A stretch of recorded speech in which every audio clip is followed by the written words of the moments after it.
I won't worry about that, guys. I'll just edit that. The intro. Yeah, absolutely. The anticipation was high. Absolutely butchered it. Phil's DR did a me. The pressure's on, boys. I tell you, three times, but no. I feel like it's my first time. All right, intro on them, everyone, boys.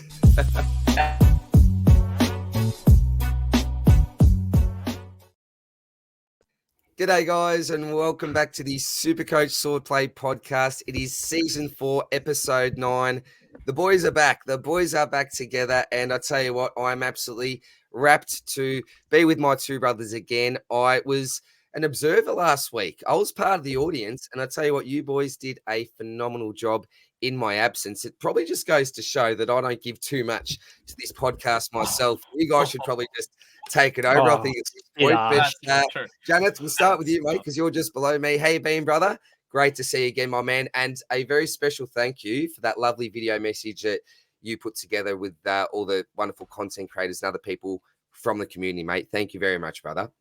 No worries. Well, just to touch on that quickly, the people that I've reached out to for that, the speed by which they got back to me with the video just is a big testament to how much not only we love you, mate, but the community as a whole loves you. And you can just tell that you weren't alone throughout this whole process, especially us two. We're heavily invested in knowing how you were going, man. And we're so glad to have you back on tonight because, yeah, as you were saying, it was a bit lonely last week, and definitely technical difficulties at the start. Jeez, I can tell who's not the YouTuber. It's not the YouTuber, yeah, but doing well, mate. Yeah, glad to have the band back together. Awesome, great to hear, mate. And again, just love to see your face again. And Spilsy, how you been, mate? So the Bombers up and about at the moment, took out the Giants. How about those Dons? Far out. The lid's off. Lid's off. I wouldn't go as far to say the lid's off, but I think that's probably one of the more important games of in the last 10 years almost, because you think about it, we lose that game. Obviously, Collingwood jumped West Coast. We're probably sitting at 8th or 9th, but just that draw that we had against the Pies is just so underrated. And yeah, I never would have thought we'd pick off GWS, but we did, and we've jumped them on the ladder. So sitting at 3rd, and we've got this absolute. Too. Yeah, it looks like it. I wouldn't in a couple of weeks.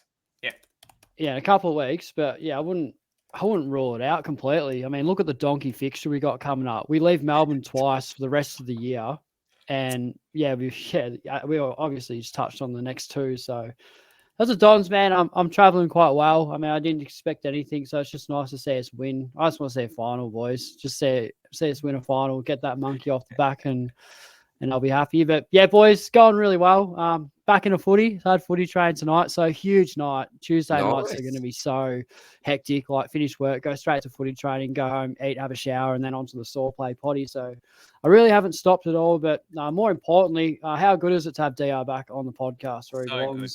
We did miss you a lot last week. Jonathan and I, we stood pretty strong on the potty. It was an interesting collaboration because we haven't had an episode without you in Swordplay history. I mean, talk about punctual. DR's been about as punctual as you could get.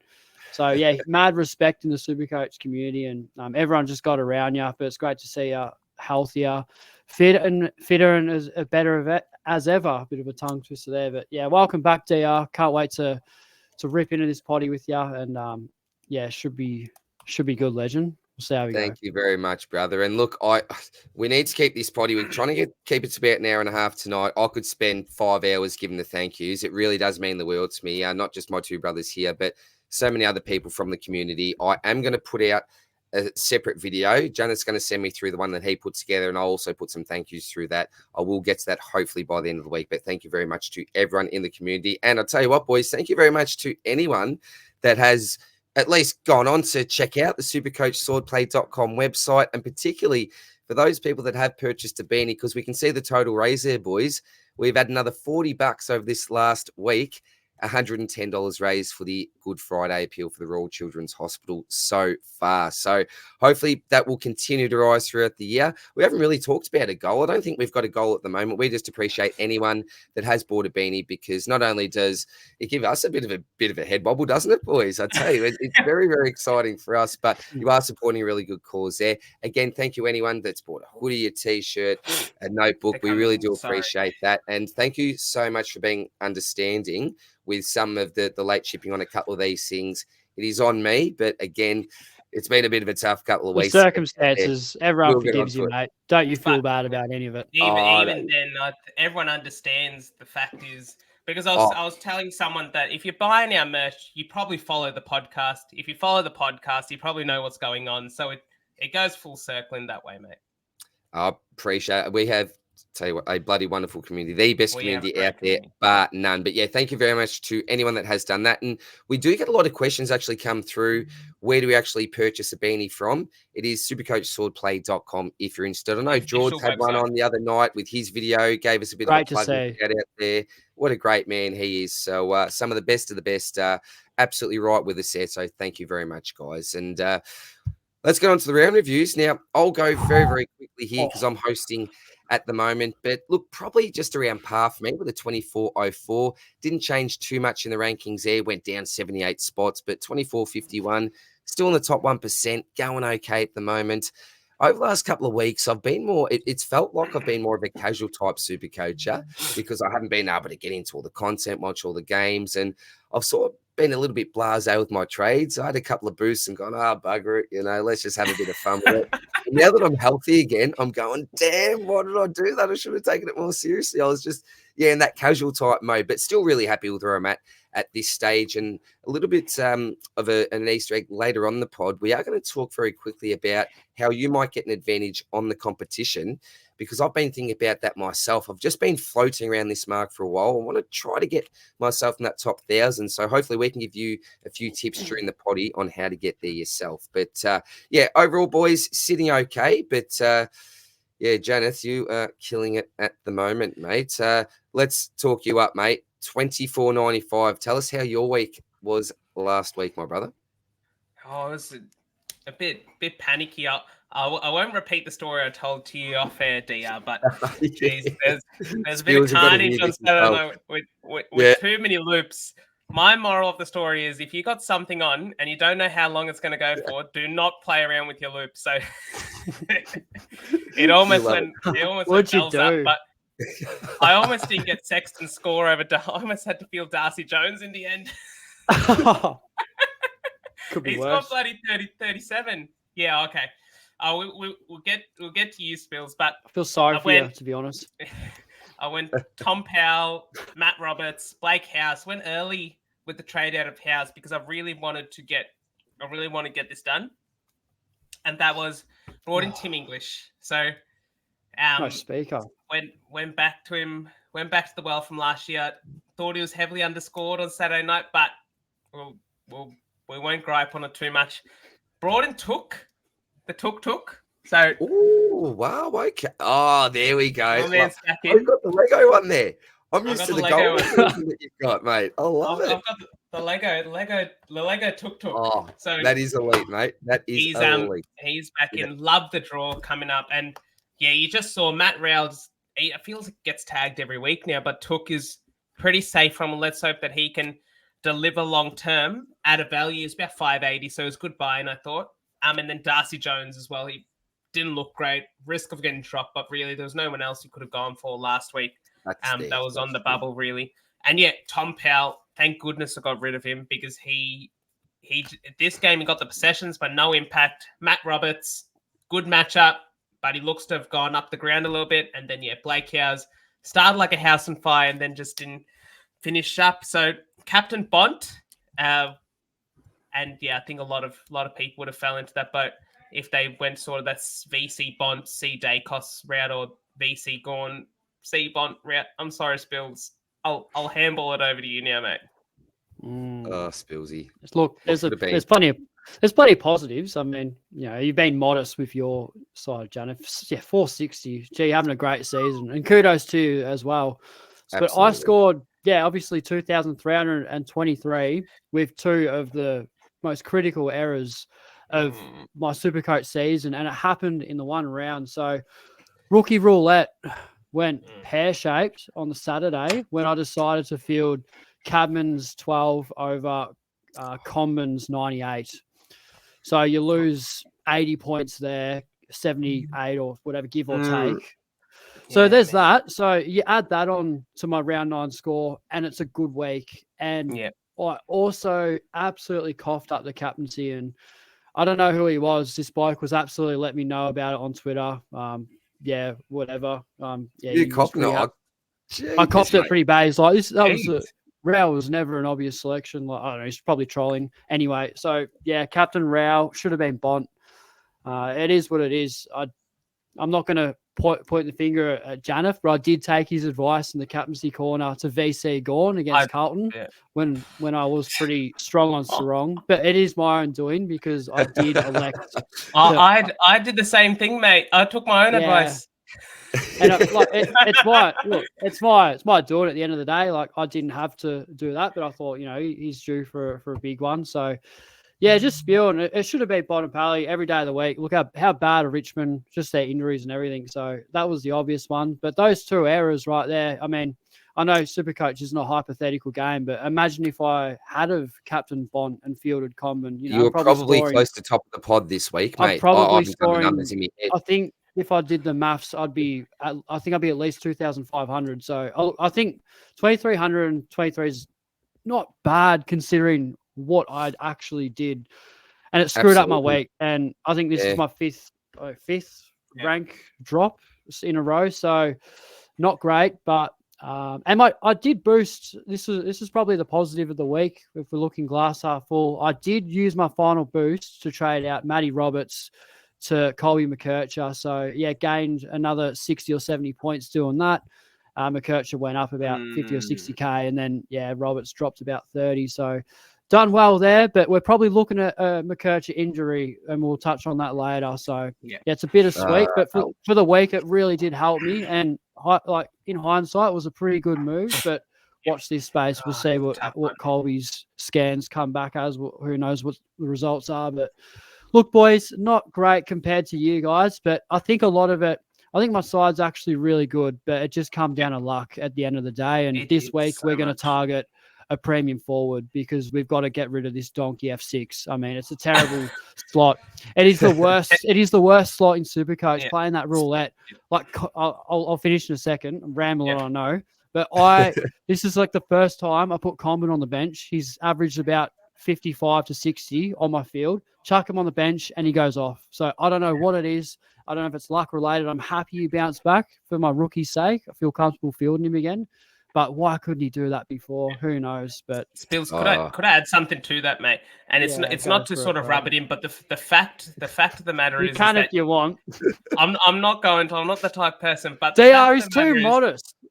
He's so nice. He's too nice, isn't he, Janet? The F3 to 6 last week with the matchups wise, I was so lucky to end up with Wilson, Riley Garcia, Sam Darcy, and Sexton at F3 to F6. It made not having an F3 primo or any sort of more than 2 forward primos worth it. But the flip side of it is you had to pick the right rookies. And luckily it ended up that way because like in Spills' instance, if you have the 12, it just ruins your week, man.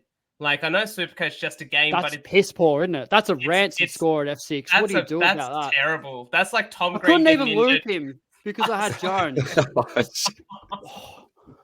Look, Spills, if it makes you feel any better as well, I traded Comban last week. I just had to trade someone. Sucks. Oh, Jesus. He's got plenty of meat on the bone now, so I'm happy with the hold. But far out. Why could he do that on my field last week? Is this shows up? Have you seen Cashton like this? It's ridiculous. I'm looking at trading Sam Darcy out this week, and he goes bloody 113. Unbelievable, It's like mate. It's not a bad thing, but it's like we're going to get to a point where we have no forward primos to pay up for. We already have the good mid primos. Who are we waiting for now? Could we have like luxury M10s this year? Everything goes well. Who knows? That's probably my strat. It worked last year, so Clarry to M10. Just keep, M10. No, you Imagine you that, wouldn't do Clarry at M10. They're M10. ridiculous to be talking now. Come on now, boys. Come on now, boys. Oh, All right. Well, Oh. top the pod. It's no surprise, Janeth. Mate, congratulations. Oh. In all honesty, a top 500 rank at this stage of the season. Coming into the buys in a couple of weeks, you are in a phenomenal position, mate. And I'll tell you what, do you know how far you are away from first? You got any idea? looked. Haven't haven't looked at the looked. ultimate Well, summit. I'd be looking every day. I'd be Oh, looking, mate, mean? because you are coming home with a bloody wet sail at the moment, brother. 19,611 for total score, rank 460. For myself, 19,364,2451. Spilsy, you're in the 1900s, mate. 19,055. He's coming. 10,456. What could have been for me on You the will West come End, home, boys, mate. but You'll we come look home forward. strong, mate. Just you had those 150 odd points, mate, that you missed out on. Then Exactly you're right. 150 odd Yeah. behind me. So that's how 2 close it is errors. at the moment. It just looks, when you got those extra digit there, it is nothing, mate. It is absolutely nothing. You're going to come home strong, mate. I You'll come home absolutely strong, know mate. it. All right, boys, my very, very quick rant. Now, you can see the old mates here. We've got Harley and his mate Nat, the two WA boys. Now, guys, That's great. I'm having a rant. You know, can we give the rest a rest? Because look at the two green scores here. We're going to start with Harley, a lovely 147. Everyone in the Supercoach community, including myself, was going, this bloke's a keeper. Here we go, F1. Don't worry, who's Isaac Heaney anymore? Harley Reid, you're our man, a 147. Then, in his wisdom, Adam Simpson thinks, you know what, after a career best game, let's give him a rest so he can come out with his equal second worst score 2 weeks in a row with a 59. So shattered about this. It's a game of momentum. While these blokes are hot, we want them out in the field. Why would you rest this young man after that career best game? Who knows, but it's stuffed up in Supercoach. And look at Nat here kicking back, you know, arm behind the head with his shades on. No on earth what he's doing here on the temper mattress next to Harley. But 119 points, season best. Was it close to 40 touches, or did he get to 40 touches in the end? I'm not too sure. Absolutely killed it. And then, old mate JL, let's chuck him as a sub so we can get a 17. Again, stuff his cash gen when it was looking to rise. People after that 119 are going, do we trade this bloke in? We had some legitimate questions on the potty about that. But no, 17 sub. So I'm counting that as a rest. And there he comes out with a 60. They're his two lowest scores of the year after that big score. So come on, Simo. Come on, JL. Keep these blokes on the park. We want momentum. We want these scores to keep coming. So, Spilsy, what do you think about this, mate? You a fan of Harley? Oh, I'm a massive fan of Harley. Unfortunately, probably gonna have to let him go. I just just occurred to me though, what's he doing in Nike? You know what I'm like with playing numbers and what Love the boots they shoes, wear. don't you? Very conservative. Harley, a mad Puma guy. What's going on here? It feels like he's cheating on his sponsorship a little bit there. If he's wearing the bloody low dunks, I roll the low dunks. They're great shoes, but a bit controversial. I'd look into that. I don't know if that's an old photo. You might have just cost him his Puma sponsorship. Look, he's gonna DM me later on. I'll probably get a message from his manager. Touch wood, I don't. But yeah, that's I don't know if you're allowed to do that. But anyway, I love the dunks. They're great sneakers. But yeah, questions raised at Puma when you got their number one boy cheating on their shoes. Very, very controversial. So I'll tell you what, come on, boys. Stop giving them a rest. Alrighty, we're on to the rookie data dump. Now, there's no big table this week, but we're going to talk about two players in particular and then also touch on a few other blokes that you may be interested in bringing in this week. So I might actually start this one off, boys, because my boy is on the left. It's Bruce. It's Brucey Revel, the new cult hero after 2 games at the Lions. What I must say is very impressed with his hairstyles. He's gone the braids in game 1 and then gone the real Afro type look, just the big sort of ponytail type action. So he stands out, my man Brucey. But in saying that, I have heard, actually off a couple of players themselves, that he's a pretty quiet type bloke, you know, not one for the spotlight. Looks like he's got X factor, probably looks like he loves the attention, but actually he's meant to be a pretty quiet, really respectful, lovely type human and has worked really, really hard over the last few years just to get his spot. And that's probably the first positive that I'm going to open out with here, boys. This bloke will be so keen to keep his spot and make an impact at AFL level. He'll do anything for it. This bloke is going to be really, really desperate. We've talked about a few butchers this year, like Nick Martin. This bloke was an actual butcher for years and years, working with the meat, working with the carcasses there. So he is a worker. This bloke is an absolute worker. I have mentioned this in my round review, but in case you haven't caught it, it was, I'm going to say a few years ago now, I was watching a VFL game and it was Brisbane versus the Gold Coast. And this bloke popped up for about 4 to 5 goals. I should have checked this data before I actually started speaking, but I reckon it was 4 to 5 goals in a game. Bruce Revel, and it's just the name Bruce. It just sort of stands out to you, gets your ears up a little bit. And I thought, who is this bloke? And tracked him for a little bit. But to be honest, I thought he probably won't get an opportunity at AFL level. It'll just be a really nice VFL type player and play a nice role for us there. But got picked up obviously as a rookie and has actually made a real impact before he came into the AFL side. Now, going back to last year, the high praise from the coaches at the Lions were all about was all about his versatility. This bloke has played forward, back, on a wing. He can play through the midfield. So he is a super versatile type player. Now, usually we don't like versatility. And one red flag that comes to mind with a really versatile type player, they could be a perfect sub candidate because whoever goes off, whoever comes off injured, here's a bloke that can just fill a role. So that's a bit of a red flag. But in saying that, I really feel the Lions at the moment need these type of players because we've got blokes down back that are out, through the mid that are out, and up forward that are out, like your Link McCarthy's, for example. So I see Brucey Revel as the perfect bloke to be selecting every week for a full game, just on the bench, and wherever he's needed, let's send Brucey there. I really like his vision and awareness and decision-making. There's a couple of times, particularly in his first game, where a lot of our players were bombing the ball inside 50, but Brucey, in his debut game, actually had the composure around, the 80 to 90 metre mark to lower the eyes. There was one time a nice little kick around the body to someone on his left, set them up, I think, for a goal assist or at least a shot on goal. So I love the fact that he was composed enough early on in his career, so he's played his second game, to make decisions when you had some more senior players, and I'm talking someone like Cam Rayner, who was just bombing it in without thinking about it too much. So he's a bit of a thinker, Bruce. I like that too. Now, he's not the quickest type. We've gone to the hot topics. How's that? He's not the quickest type. He's not the tallest type, but he's that hybrid type player that I think can be reliable line to line. Now, we look at his score here. What's he got? Around the 50 to 60 mark. I think that's probably what you're going to be talking with Brucey, around your 50 to 60s. Now, job security. This is the big one. What's his job security going to be like? As I said, due to his versatility, I think he's going to be almost like a Clarry for us. Clarry is another player who can play mid, forward, back, just a real versatile type player, and actually stepped up in our last game against the Crows. So I think Cal was one of our better players. So I see his job security short term as actually being pretty good. We've got Dev Robinson, who's I think maybe a test coming up for this week. JL's just not getting a look in at the moment. So he's probably the type of bloke, and when we think about a rookie as well, remember, he's mature age. He's not an 18-year-old. You look at those big guns there, not as big as Spilsy's. The pipes aren't as big as Spilsy's there. Settle down. But he's still got a bit of strength to him. And I know that he's, as I said, he's a really hard worker. So, look, boys, if we look at the next fixture coming up, you've got Richmond, Hawthorn, and then the Doggies. So that's not too bad for my man Brucey. Wherever he's playing, you may want him actually up forward against the Tigers. Who knows? But look, for me, I think at the price, given the fact he's got DPP status, we have just been cursed with injuries lately.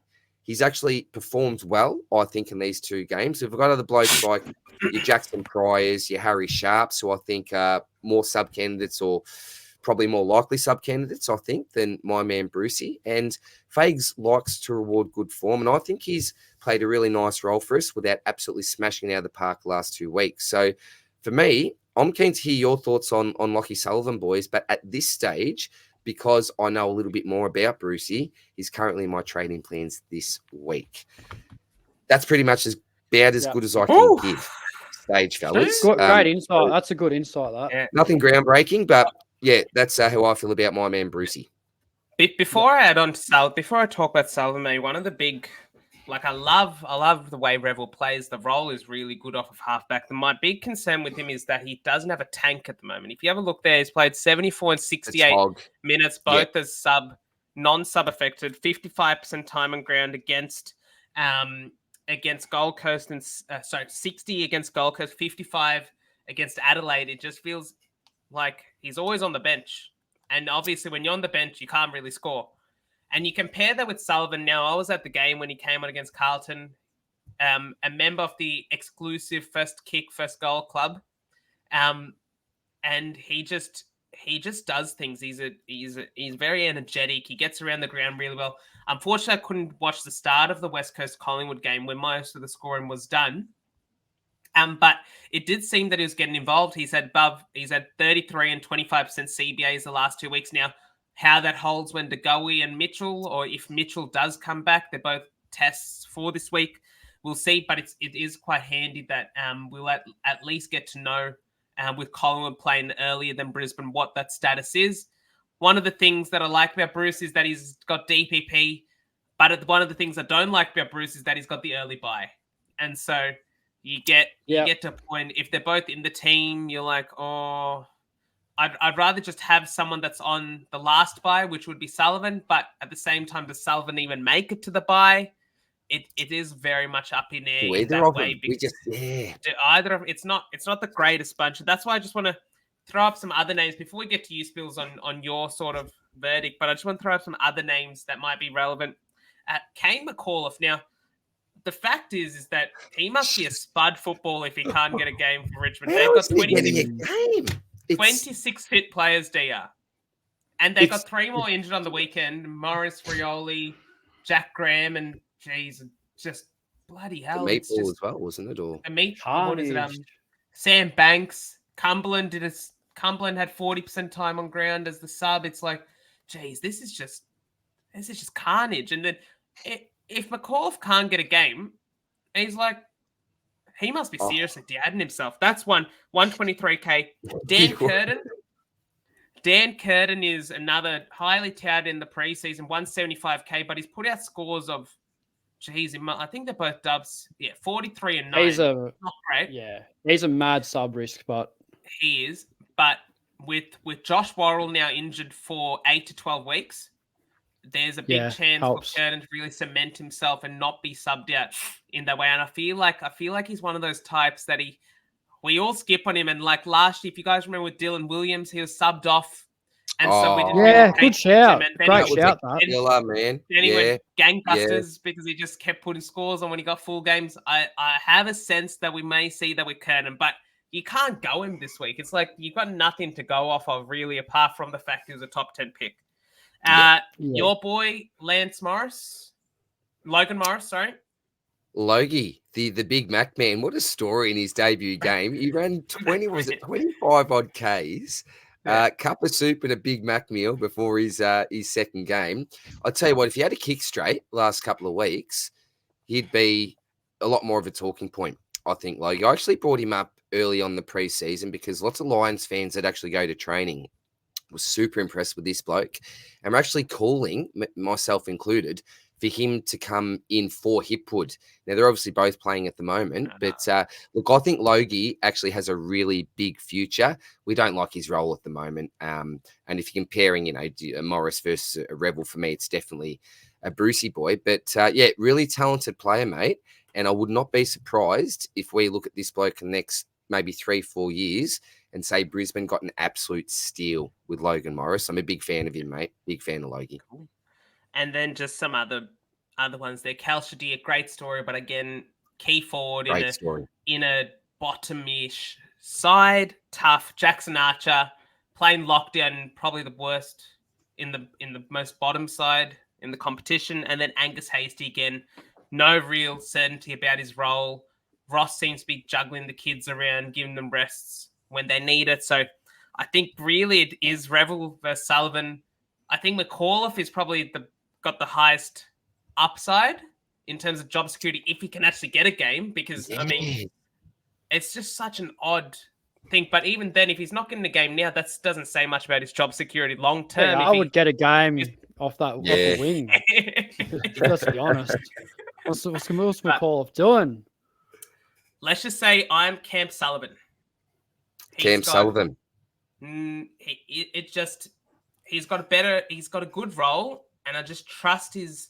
The fact is, if he's playing and is even as the sub, he scored 75 against us. He's an impact player. He's a good player. So Revel's a good player, but the time on ground with these rookies, you just hate seeing them just be parked on the bench for long stints at a time. See, there's almost I would agree that's more of a negative, the time on ground.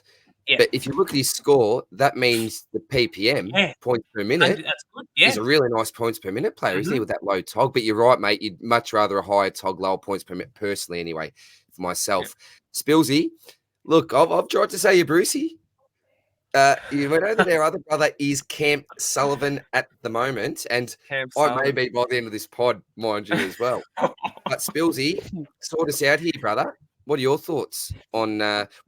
Feel free to give us thoughts on any of the rookies that we've just talked about, but in particular, I'm really keen to hear your thoughts as very much a rookie man yourself, mate, on what you're thinking this week, brother. Oh, hardly. I do like Joe Richards, but he's one for next week. We'll assess him later down the track. Looks great, though. Unbelievable game.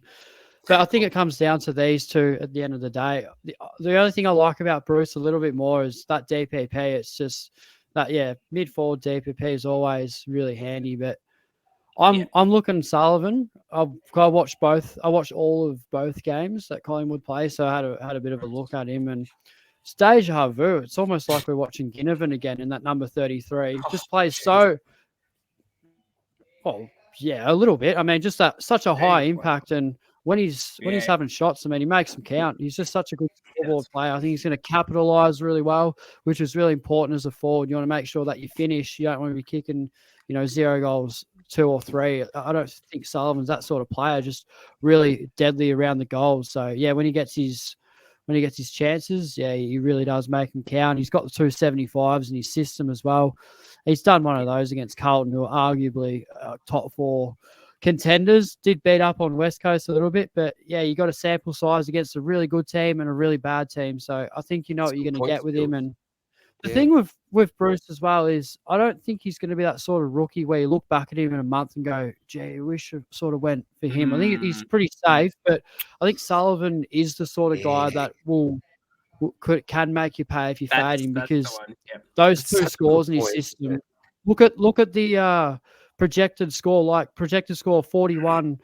He's going to get to 200K within 2 or 3 weeks. So 3 weeks. So you think that whether he can back up another 70, maybe he can go one better, maybe he can go 50 or 60. It doesn't matter, but I think he's a really quick cash grab before he's by, more than capable of making at least 120K. At least I think he's just a really safe pick. He's got the runs on the board so far, and I'm pretty happy to back him in there on that midfield bench.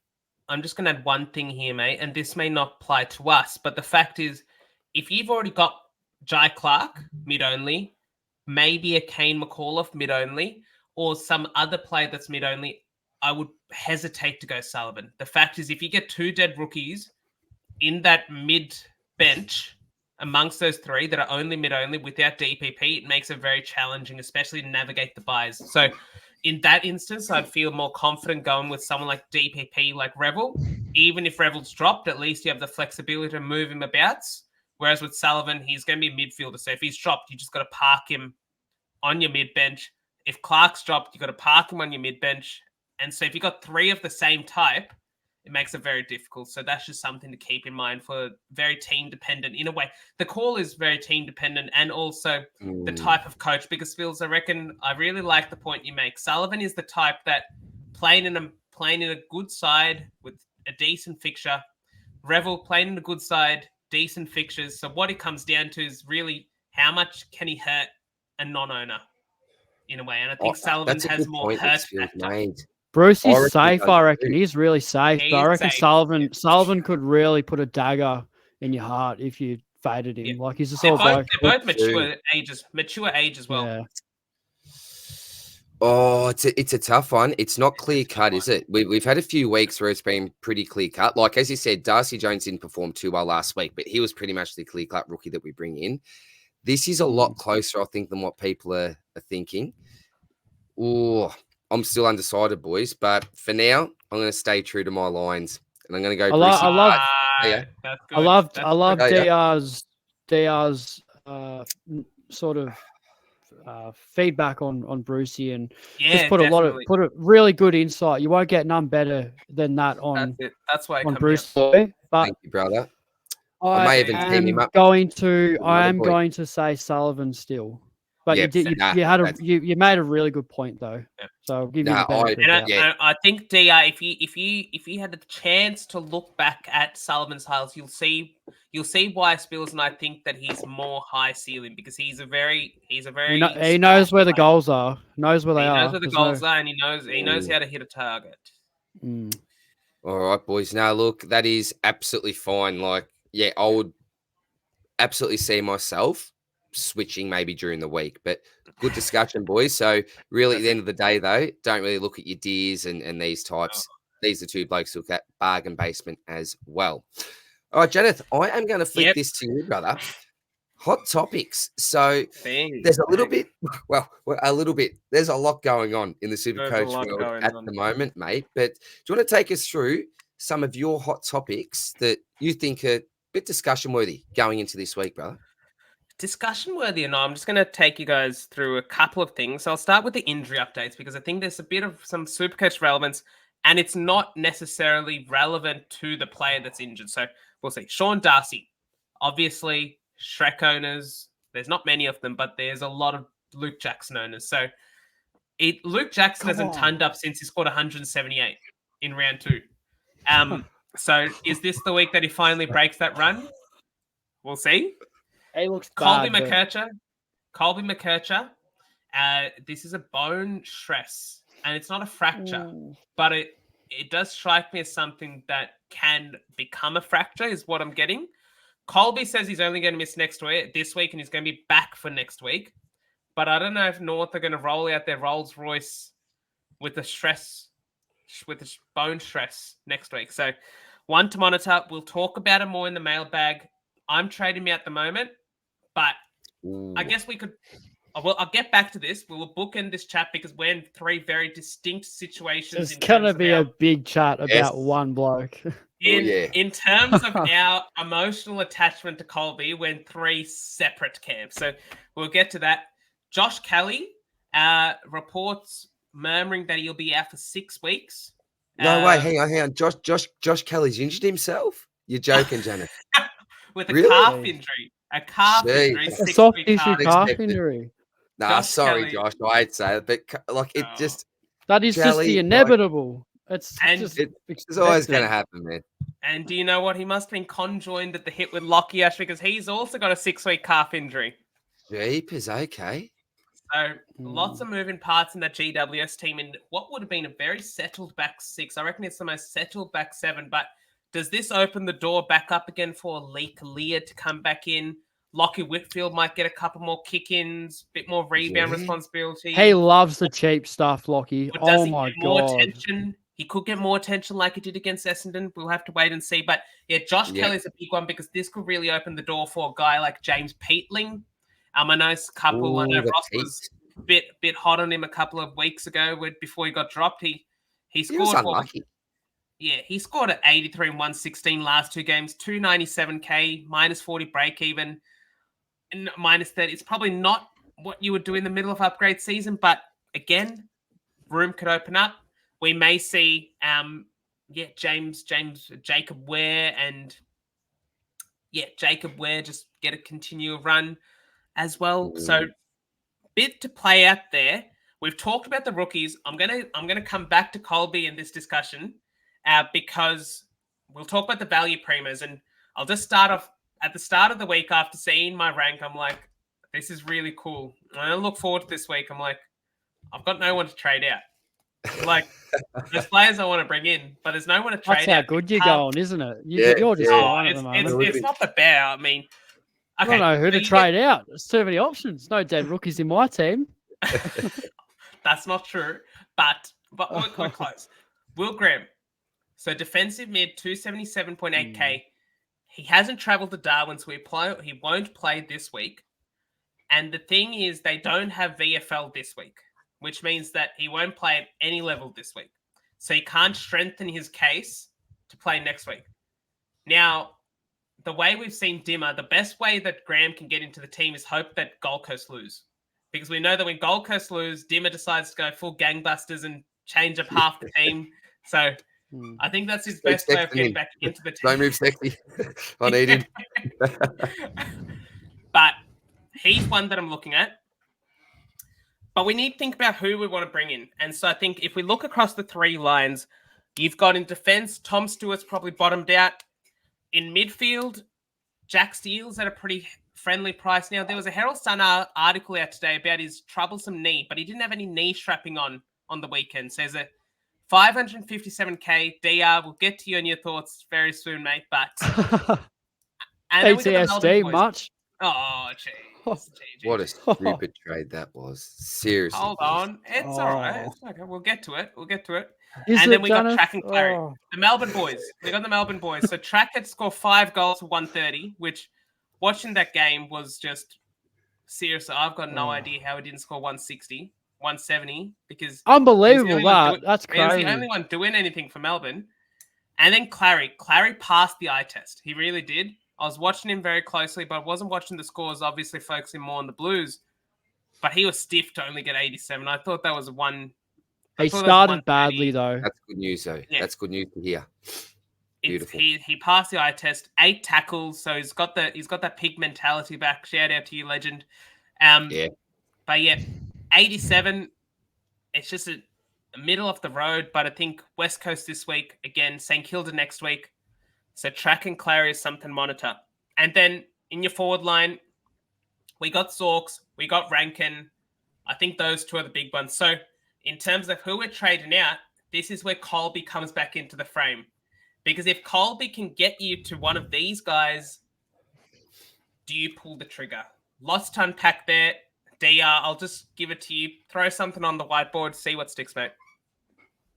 Zorko, Dane Zorko. I can't believe I'm thinking about it myself. Now, we're talking about a 35-year-old with some soft tissue injury that I've personally spoken to, and he has told me in his own words that these particular injuries he was dealing with, he'll have to manage for the rest of his career. And here I am at 560-odd-K, whatever, thinking about bringing this bloke in before the buys. What on earth am I thinking, boys? Got to buy in a few weeks. What's going on? Look, if you take your concerns about durability out, I'd almost call him a must-have in your forward line. You know, we've always talked about the two big boys in the forward line, and that's been Heaney and Flanders. Whenever we say the two big forwards, that's what's front of mind, and that's who we're talking about. I think that they may have been joined almost by a third big boy here in Dane Zorko because the role clear cut, is phenomenal. His skill is phenomenal. Now, we've already talked in previous podcasts about this particular needling. I won't call it surgery, but he's getting treatment, some sort of treatment that involves needles. And he said in his own words again that he's running the best he has since 2019. Now, there was that slight concern, was it 2-3 weeks ago, when he had a bit of a change of role and he was moved forward through the midfield. That's the week after Zach Bailey, or the week Zach Bailey was injured. However, I think that Fags has now realised that we need him down back. He's our real general and our outlet, our defence. And I tell you what, Connor McKenna looked D-grade on the weekend. He was panicky. His kicks weren't hitting the target. We need Zorko. We need his maturity down there. We need his ball use out of that back line. So I really don't see this role changing. The only issue I've got is with his durability and his age. But I'm willing at this stage to just take the risk because the next 2 weeks, his fixture is looking really, really friendly. That low score will now be out of his system. And I'm worried that if you leave it even until after the bye, you're just paying up too much for a 35-year-old. You will be. I love him this week. I'm a big fan of Dane Zorko this week. I can't believe I'm saying it. And please, please, please don't come and hunt me down if he does go and get injured. This is a risky selection. No. There's a bit of risk in there, you know, but I'm willing to take, personally, for the upside, I'm willing to take that risk. So I'm actually a fan of Zorko this week. It's a low contact role. So if you were to I was tell going me to that say that. Yeah. Good point. he's playing halfback, so it's not like he's getting tackled and all that all the time. And like you're saying, if they're trusting him clearly to take those kicks, they've really elevates his ceiling, because it's not like he takes the dinky 15-meter Luke Ryan special kicks either. These are proper He's central attacking corridor play. attacking Yep. kicks, and they real goal assists. He's got a lot of points from his score assists as well. What do you think, Spills? Not just Zorko, but any of those other names I mentioned as well. Yeah, well, Zorko, I haven't even flirted with anyone else to bring into my side because I just need a forward premium so badly. And look at the trades we've got. I mean, I've still got 20 left, and my team's not far off from completion, really. So, like, why not take the punt on a Dane Zorko for some points? And if it goes bad, I mean, you just jump off. We got the trades to do it. So I think there's too many points to lose out on, particularly in the short term. If you miss out, what's his break-even, DR? Is it 40? It's in the 40s or something. It is around the mark, mate. It's Yep, very, around that. very low. Yeah. It's now or never for Zorko. I don't want to pay any more than what he is now. So luckily he did have that 56 from a few weeks ago, because if he didn't, he'd be well and truly into the 600K mark. So Zorko, yeah, I know you said you're probably, you think you're mad for bringing it up, but I've pretty much penciled it in, mate. He's well locked into my team, my trade plans, unless you guys talk me out of it. But I just think the reward just absolutely outweighs the risk. And if he goes down, so be it. That's Supercoach. We just jump on somebody else, use a bit of DPP, whatever it is, we'll work it out. But I think he's a great scorer. And these other guys that we spoke about, I just want to touch on Petrarca real quickly. Like that score was just shocking to see. I mean, look, he put the team on his shoulders, and didn't really. I thought he'd score way more in Supercoach, but I think I'd probably pencil that in as a little bit of a red flag, to be honest, because if that's not a real good avenue for scoring, particularly. I mean, if you need, what did he score, 134, something like that, 135, there you go.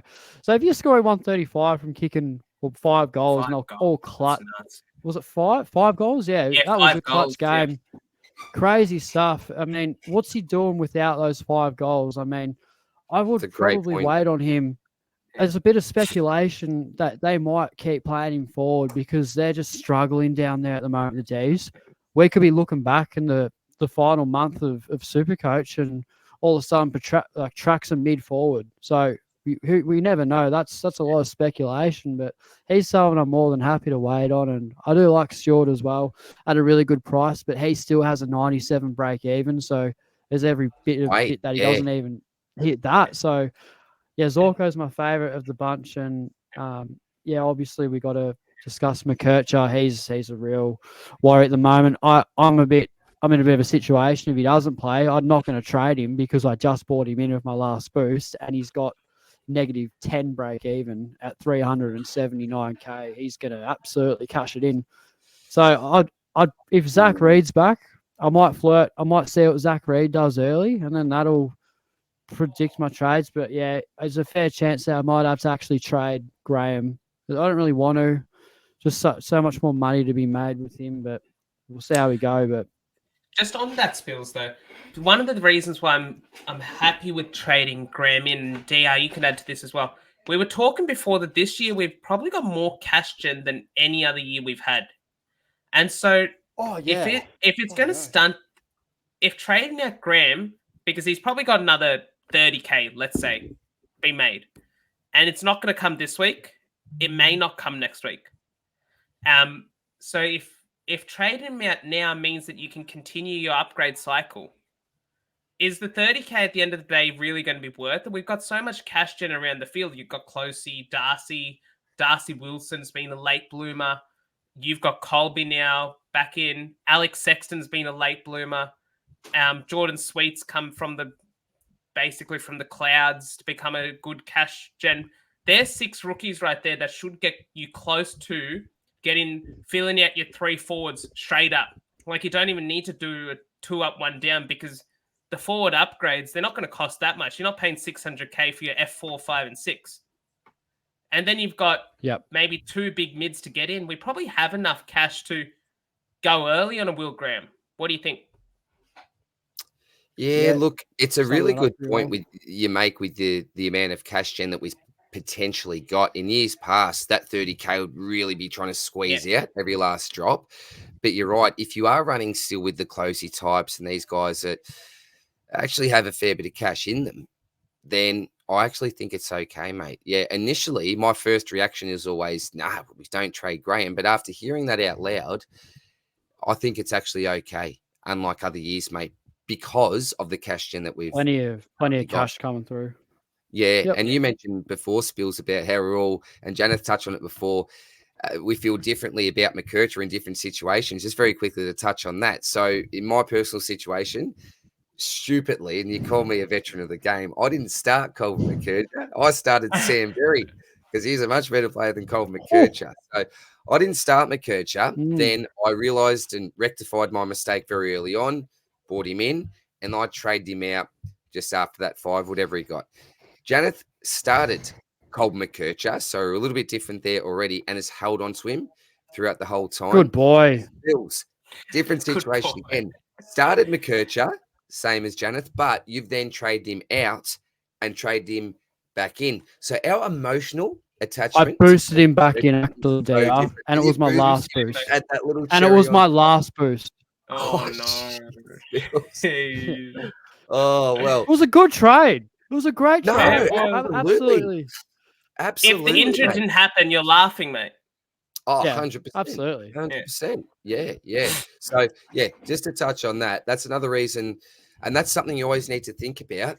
When you can, try to take out the emotion and think logically about things. But the way Spills is thinking at the moment, he's probably willing to carry him, more money to make, just invested in him. And that's fine as well. I think it's very much team dependent, this decision. Janet's deciding to probably let him go. Spills not. It's up to you how you It's want up to go in about air. it. Yeah, like we need a timeline this week, I reckon.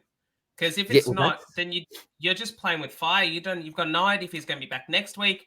He says he's going to be back next week, but we know with a young play like that, you're not going to just throw them out to the wolves. Oh, yeah, Like that. yeah. You're going to take a really precautionary. He was the Rising Star nomination this week as well, so it's obviously he is a star. He's going to be a Rising Star of the competition, as we all know. Yeah. It's just so tough to know. We need a timeline from North or something just to say, okay, this is the results of the scans, that sort of thing. So we'll see how the coming days come out. Don't underestimate him, Janeth. He's Tasmanian and he's built different. He'll be back. Ah, that's true. Here we go. 100%. Here we go. 100%. All right. like Hot different topics, down there. boys. Hot topics. Yeah. Think we covered that Yeah. pretty well. Anything else to tell I you reckon. boys want to wait? Just very quickly, No. Rankine, if Zorko wasn't an option this week, would you take him? Oh, Yeah. Or if you've already got Zorko, would I you take would. Rankine? Yeah, I would. you're going him Think Spills, about eh? it.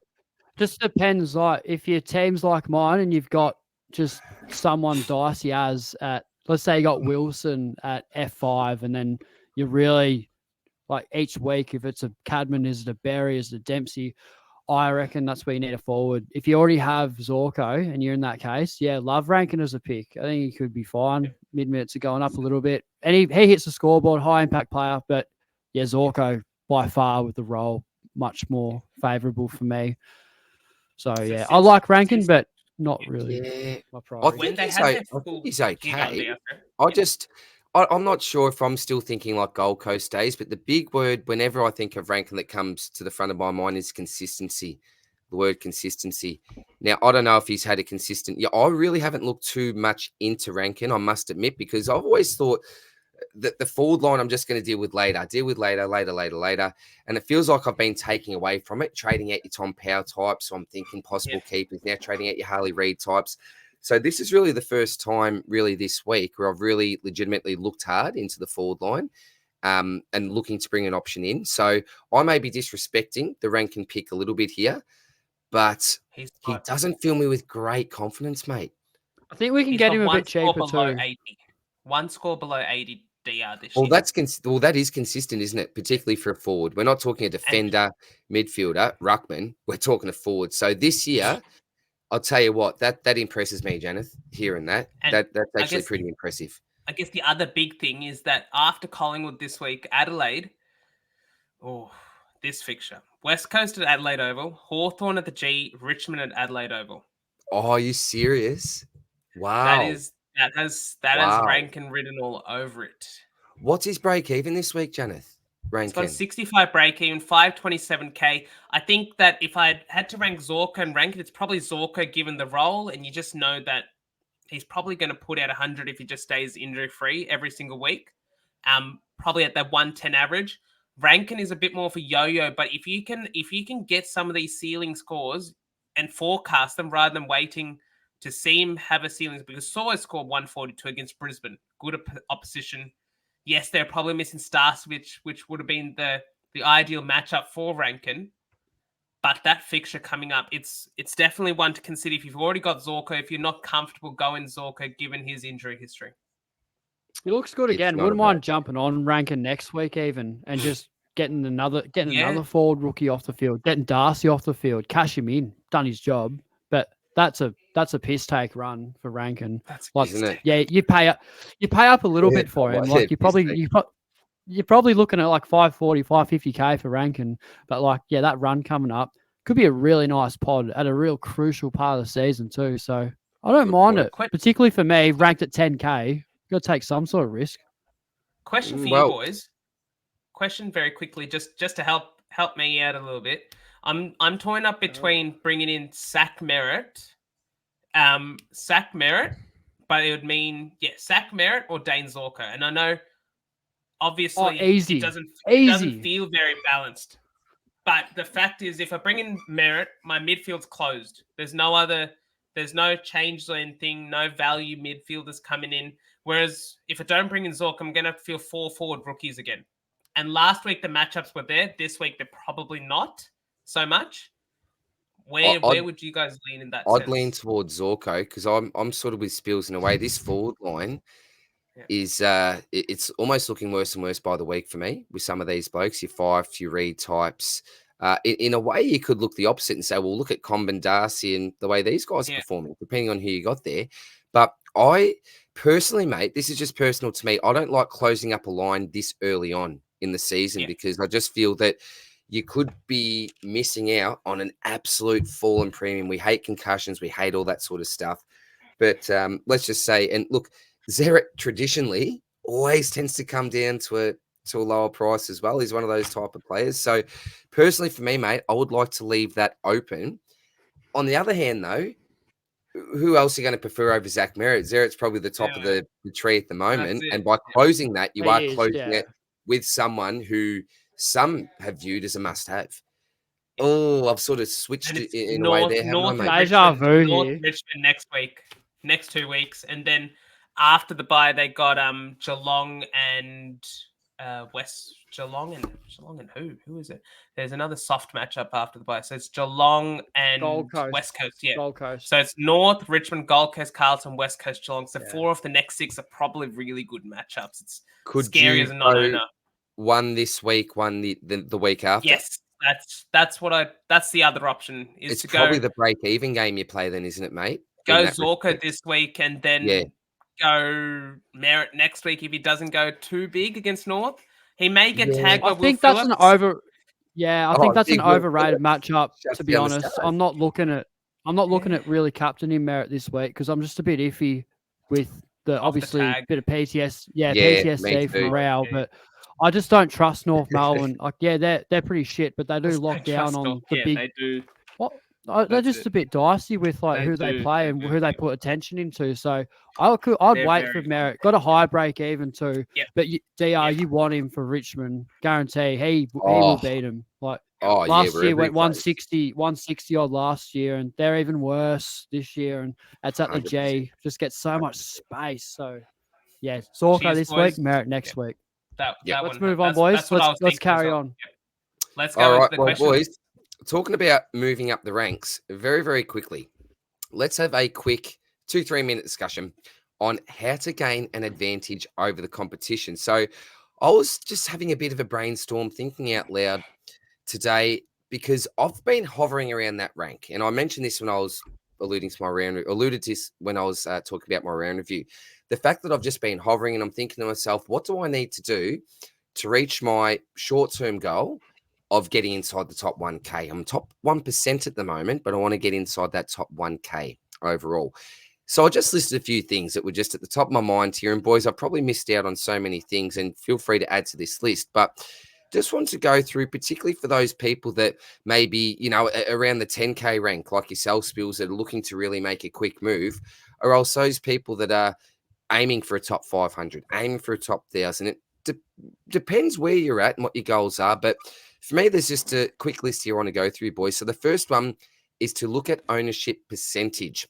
I'm not sure if this is available unless you've got the Supercoach Gold subscription, but a really handy feature that I use often is to search players by ownership. And I always start with the top 1% of coaches, and that will give you a bit of an idea about what players they've already got. So if I'm looking to get inside that top 1% and I'm looking at players 80% owned, I'm thinking to myself, well, I could just go with the crowd here and be safe, or else I could antipod this player and go someone that's maybe under 10%. And that gives me the opportunity to maybe jump a little bit. Very risky at the same time. If it doesn't go well, you're probably going to slide down those ranks. But I think ownership percentage, looking at how much a player is owned, is a really, really good way to look to get an advantage. Look on the pods on the stock market video.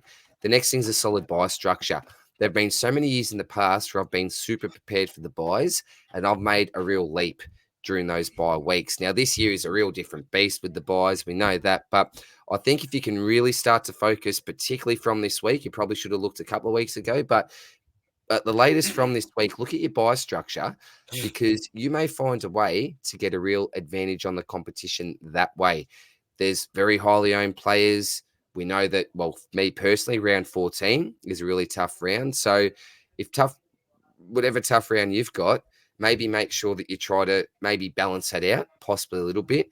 A boost in the bank. If you've got some boosts in the bank, that's a real advantage in itself. But make sure that you're really trying to focus on either getting a double upgrade or a double downgrade in order to make a future upgrade, well, at least a double if you can as well. Saving trades. Now, Janeth, I know we were talking pre-podcast, mate, maybe even before the McKercher news, that you haven't considered maybe just saving a trade. I don't think that's a bad thing. Just because we've got so many doesn't mean that they are unlimited. It's going to come to a point in the season where we're going to run out of trade. So if you can just maybe hold off and not force a trade, then I think that's always a good idea if you can. Those risk versus reward selections, we've seen those people that started Elliot Yeo. Even though he got injured, up until that point, I would take that every day of the week plus Sunday. So those risk versus reward selections, maybe like his Zorkos, who we've been talking about as well, they could almost make or break your season. But if you are looking to gain some sort of advantage, you do need to take risks, or else everyone would be doing it. Loops and captaincy, that's always a big one there. So make sure that you check out the Third Man Up with their captaincy data, as well as their Great Man Pig that we've talked about. That has just been crucial, hasn't it? Because if you've managed to nail your captains this year, we've seen how tight these rankings are. So nailing that's really important. Also with your loops as well. Janeth, you talked about the fact you had a couple of crazy loops you were going with this week as well. And if you were able to loop, just say like a Sam Darcy on, then wouldn't that been terrific for you last week if you're able to do that, if you've got the Livingston pick there, for example. And the last thing there is to speak with good coaches. Make sure that you reach out to people in the community, listen to your podcast, follow your favorite content creators, and ask questions, and just start to communicate and get some discussions with people. So to add to that last one, yes, please, mate. Please. Don't listen to too much, I'd say, is one thing as well, is because you gotta pick your poison really, because if you get conflicting sort of, oh, this person said I should trade that person in, but that person said I should trade this person in, you're just gonna play. It's gonna play up in your mind. Everyone's got a different take, and it's justified. We don't just say in our mailbag, we don't just say pick this player with just gut. We try to justify it as best as possible, but someone may see it differently in that way. And very quickly, risk versus reward selections. Dane Zorko is the perfect example of it. He could send you flying, and you sort of, I guess the thing is, because you got other coaches coming with you, the risk is sort of offset a little bit, but there's still that room for reward. And I think that's why the Zorko selection feels really, which outweighs the risk, because he's not a pod. You're not bringing him as a pod player. Sort of thing. Yeah. Spilsy, anything you want to add to that one, brother? I couldn't really add too much, mate. You've covered it so well. Yeah. If I could do it like a real simple way of putting it, though, I think the higher you ranked, the safer you play. The lower you rank, the more ambitious. So if you're Janeth, for instance, like you'd be really safe and boring with the captains. You know, you bank those 125s, like you run those loopholes, like you don't get too radical with your trades and your boosts because you just want to maintain your rank and just progress. Where if you're a bit like me, like I'm not selling myself short, but if you rank around that sort of 10 to 20k, like you can take the punt on a Zorko, Rankine type, like Rankine particularly, I really like for someone like me because he's a sort of player where if it goes bad, it is what it is. You can sort of just cop it because your rank's not really doing you too much. But if he does go well, that real point of difference, he can bring you right back into the competition. So I don't mind the idea of being a bit aggressive if you're struggling a little bit because you got nothing to lose. Where like if you're Janeth, for instance, you got everything to lose. So yeah, that's another real strategy I play it. Like yeah, the higher you rank, the more conservative you are. Let's just put it like that. So yeah. Like it, Spilsy. Otherwise, I couldn't add anything else. Like DR, just basically, smashed it like a PowerPoint. Just smashed it. Yep. Look, this is why we need the great man on. Yes, too kind, fellas. Too kind. Well, here we are. We are at the mailbag. We've gone a little bit longer. Remember, I'm hosting this week. We have the time as well. We've gone a little bit longer, so we will try to blast through these guys. But again, thank you very much to anyone that has left a comment or a question. We really do appreciate it, guys. And what a great community we have. I've certainly found that out very much so in the last couple of weeks as well. So cheers for that, guys. 27. Oh, I'll tell you what, we're smashing these guys. All right. First one's from Kara. G'day, Kara. How are you, mate? Hey, boys. Just want to say, hope you and the family are doing well. DR, that means a lot, mate. Thank you very much, buddy. Same for you, Spills and Janeth. Just wondering if you do a double upgrade. So Roberts to Petrarca and Reed to someone like Stewart, or start sorting out the board line and bring in Heaney or Zorko. Now, I do need to just go to the replies here because originally Kara sent me in a team with the changes he'd already made. So very quickly, boys, Ryan Dacos, Martin Houston, Sheasel, Closey. So looking pretty solid, just looking for one there. Yeah. Strong Bond, Merritt, Butters, Rao, Walsh, Tom Green. Really nice. Just one more spot there with your Roberts. And then we've got, is that the same thing? It's a really good team. That's a really good team there. There we are. Yes. Bringing a forward, I'd say. Jacko. Yeah. So there we get to the forward. Real rapid fire answer. Yeah, bringing a forward. I think. Yeah, this. I don't know Heaney's break. This reminds me a little bit of that Simpsons meme where it looks really good because you see the defense in the midfield and you see Homer with the stretch marks on his back because it's a really good team. But I think you got to get that forward in. Heaney. Heaney's just one of those players. He's just uber consistent this year. Zorko's got the lower break even, but Heaney's got the same buy as well. Worst antipod ever. Like, you just got to get him in. So we're saying, mate, I won't even elaborate on it. Upgrade your forward line, buddy. We really feel like you need to upgrade that. That should probably be your main point at the moment, or your main focus at the moment. So we're probably saying Isaac Heaney, mate, or else if you're a fan of Zorko, absolutely that. But yeah, we'd recommend to fix up your forward line. We can see in this visual here, he's actually brought in Sullivan and Zorko, so I don't mind that at all, mate. Good on you, Kara. Cool. Cheers, mate. Good luck, Kara, mate. Good luck, yeah. Cheers, buddy. Next one's a ladies' man, Causa Blackledge. G'day, Causa, mate. Thoughts on Fife and Reed for Rankine and Zorko? Oh, Causa's doubling up here. Or do I go Fisher without McKercher? Ooh, I tell you what. Also interested in Dunkley or Strong. If you're choosing, mate, I think Strong is just such a great player. Yeah. You're paying up, but if I could choose between Dunkley and Strong, I like Strong much more. But boys, are we pretty happy with Rankine and Zorko as a bit of a combo for the ladies' man this week? Yeah. Oh, I don't know, mate. I'm like feeling number 2 there. You get Sarong. Number 2. All right. I get Sarong. He's the most expensive player in the game at the moment. Oh, sorry, second after Gorney. Yeah, but he's averaging the most. He's got the highest average in the competition. How about the fish? Because it's Fisher and Sarong. Yeah. What do you think about the fish very quickly? Because I reckon there might be a few people wondering this week. Do you have any thoughts on the fish in particular, boys? Or I just couldn't go there. We traded him out for a reason. Yeah, he's not a good footballer. He makes some ordinary decisions. But Clarko did mention, and D, I reckon we raised this discussion at the start of the season with the Nick Martin discourse, is that he looked bad because it was probably his first or second game in that position. For Zach Fisher, it was probably his 6th or 7th game. Well, this one was probably his 10th or 11th game that he played as a pure halfback.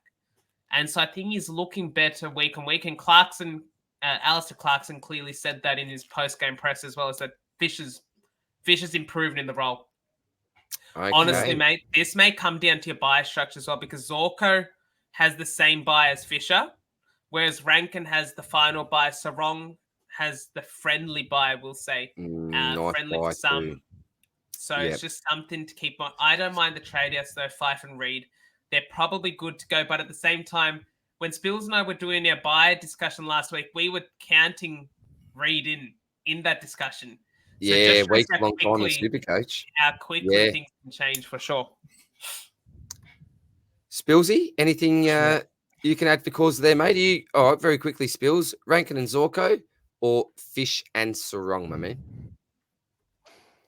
Oh, I like Sarong's clearly M1, but I love 2 premiums in 1 week.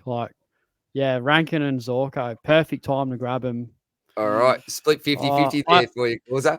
Where do you I go, don't like. What's your I one, don't mate? like Zach Fisher as a What player. I would you go? wouldn't even. Do you know what? I'm actually going for Rankine and Zorko. I think, mate. Yeah. Go on that real pod. And Causa, again, we were talking about rankings before. I think Causa's probably in a position where he can go for that, mate. And I just think that I'd be focusing on a little bit more value here. I don't think Sarong's necessarily value at the moment. No, That's not at correct. all. I think that he could wait for a bit more value. He's for a Sarong. Ferrari. Close to a must-have. Because we're probably going to get this question, but is it too late for Luke Ryan? 666k plays St Kilda. He's not valued, and that's really obvious. It's probably the. Oh. He's got a 60-odd break even though this week, and he plays St Kilda. Isn't the bloke the highest averaging player in the game at the moment? So Sarong and Ryan. Sarong and Ryan, is it? The 2 Freo boys. Crazy stuff. The 2 Freo boys. Oh, look, I just think that I think some of these defenders, I won't say dropping like flies, but the confidence levels I've got on Tom Stewart now are nowhere near where they were. You've got Sheasel now that's now found himself mid-forward. Actually, with McKercher, one thing we haven't mentioned, boys, does Shees go back with McKercher out? Probably. Hang on, who do they play this week? They play Essendon. Essendon. Will Guelphy do a job on him, on Shees, if he does go back? Quite possibly, yeah. Possibly, yeah. He does go to work on like Shees could get a week back and he plays bloody Guelphy. I thought, as long as he's not hidden, hopefully he's right. What if Guelphy goes to sack Fisher? Absolutely gun off the competition. No, he won't. No, he won't. Like, man. That would be. I reckon he could flatten Fisher within 2 minutes. Fisher's got no chance. The weakest pitch. He'll be. Guelphy would just take Fisher out of the game and then go straight to the Shees. It'll be a challenge, but he's tough as Matty Guelphy, tough as nails. Good idea. Oh, I love that. That was great with the nails there. The GK that's a good one. Hey guys, love your work. If McKercher is out for just 1 week and comes back for his buy to make 60, 70k, should I trade or hold? Well, we've sort of discussed this one, mate. Spilsy is 1 week in the camp of getting rid of him, Hold. But I don't know if we'll even know if it's going to be 1 week, mate. That's probably the other 1 week hold for sure. Yeah. Hold. And also, I still have LDU. Doesn't look like a primo. Janeth, you've got LDU as well. Is this a good week to move on with 100 Recess at the buy. I don't know. He's got 109, 35 disposals and a goal. 109. Get all the rookies off. Get all the rookies off your field first. And I haven't even thought about trading LDU because he's 530k. It's not like he's at an inflated price. He's got three of his last 4 games are a ton. If you told me my M8's going to score a ton, every week. Janeth's got LDU and he's ranked 400 or 30 or whatever. That's a good point. I mean, that is such a good point. It's not the worst. It's not the be all around all. Spills. Just imagine, man, if that LDU was merit, or just was imagine. If only. Wow. How one give you the money. That's it. It's the same. They were all the same price. They were all the same price to start the season. I Ridiculous. was huge on him as well, mate. So you're not the only one there, buddy. All right, Jacob Sparks. G'day, Jacob. How are you, man? Fife versus Reed. Trade one, keep and field the other. Well, I talk about this quickly because I've got the same decision this week, mate. In my round review, I'm trading Harley Reid myself, mate, keeping on to Fife. Holding five. Phils, how about you? I'm trading Reed because I don't have Fife. So, but if I did, if I did have Fife, I'd probably go Reed because he's like high. The break even is stupid. I mean, see, Fife's is up there as well. Like he's 130. absolutely max. Yeah, it is. It's tricky, but Harley's way more expensive. So, well, not way more, but you know, a little bit more. All right, yeah. I don't know. So you're tough. trading out It's Harley. a tough one, but yeah. Janet, what are you doing? You trading Fife, are you? I don't know. It's really tough. They're both heavily owned. Reed is obviously in the high 70s. Fife is more so in the low 40s. So percentage-wise, it would make more sense to trade out Reed to try and get that upper hand. But at the same time, it's not like Fife has an easy schedule or anything to come. He's got St Kilda at Marvel, maybe probably an easy-ish game. Collingwood at Optus, Melbourne at... Went 25 on him last time Melbourne. they played, Janeth.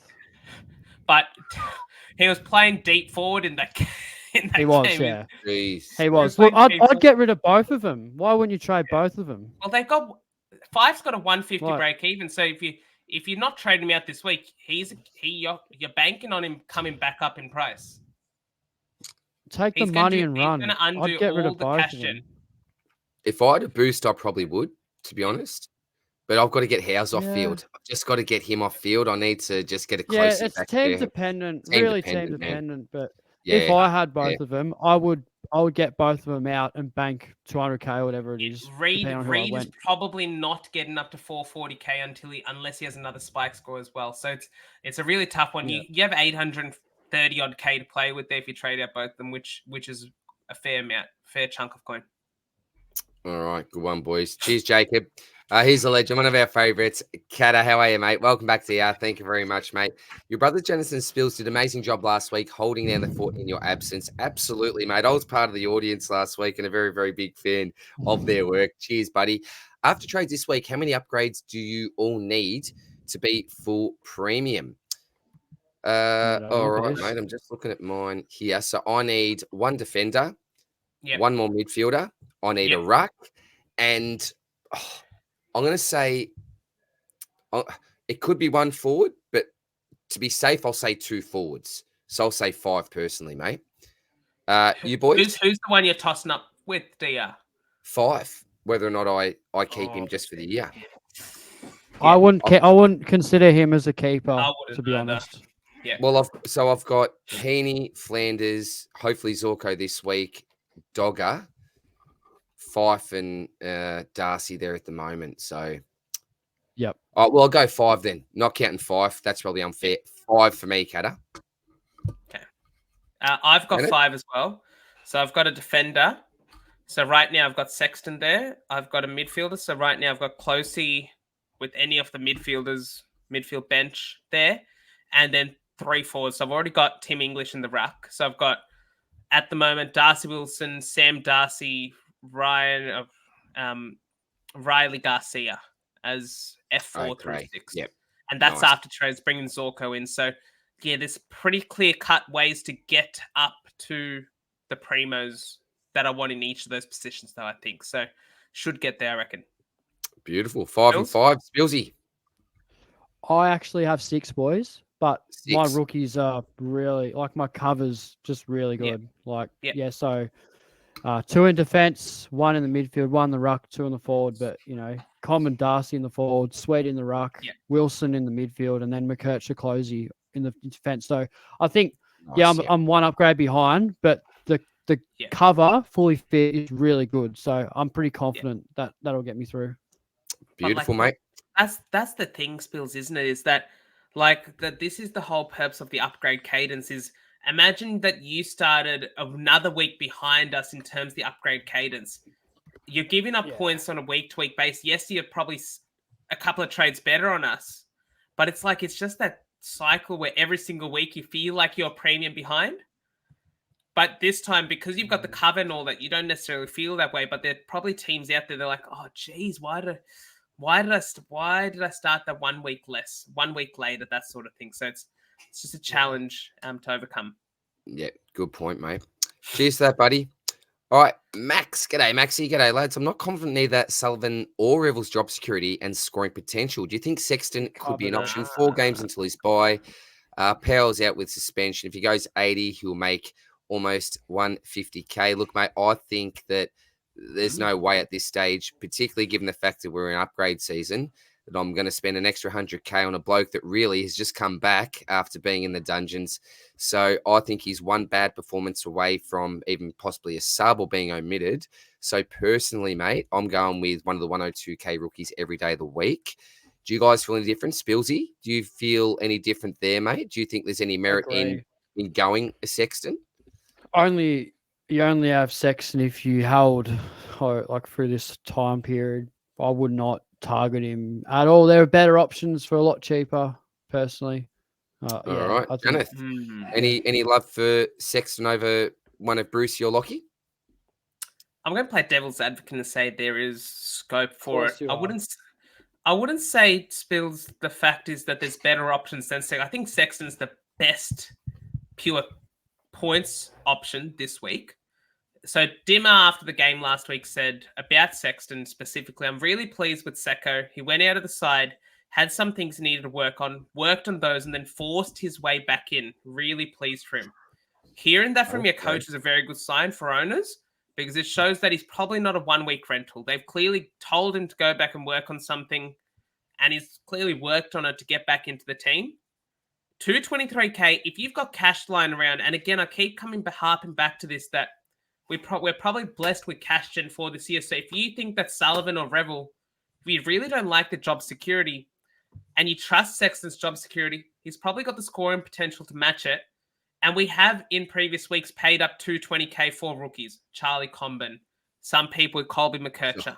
Jeez. So the fact is that it's not the worst. It's not the end of the world. And I'd much rather a Sexton at 220 than if you had another option like a Curtin at 175, for instance. That's just my opinion. It's not a bad shout, mate. Yeah. It's hard to go past Sullivan or Revel because they're both basement price sort of thing.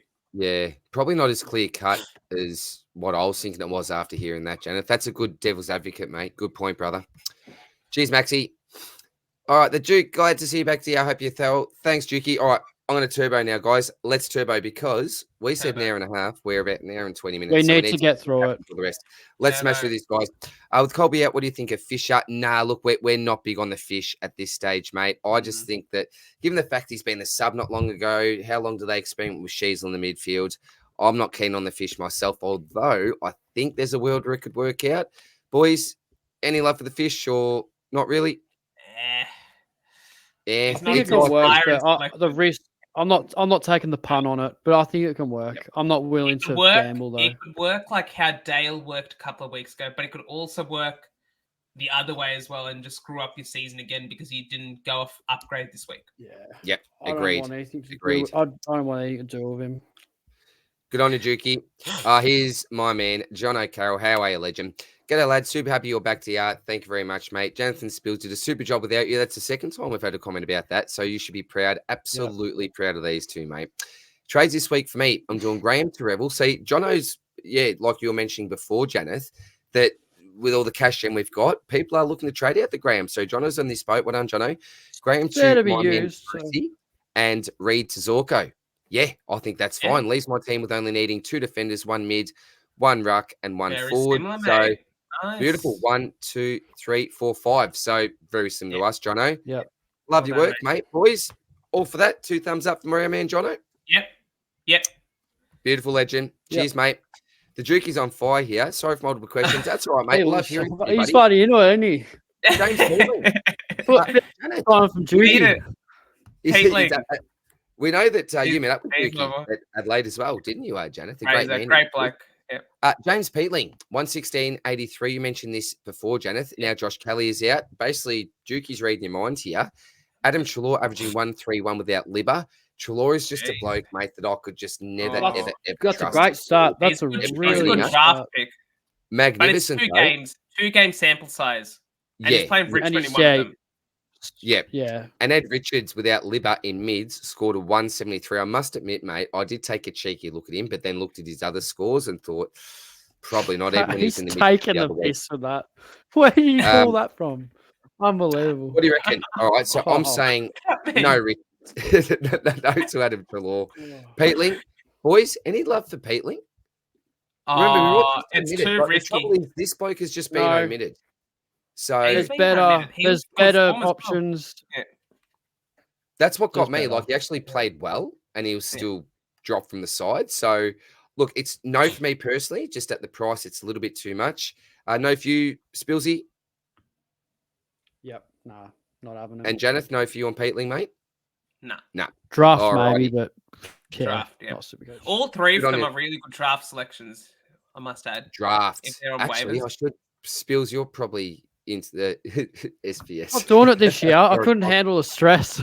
I need the year off. SPS. I need to get.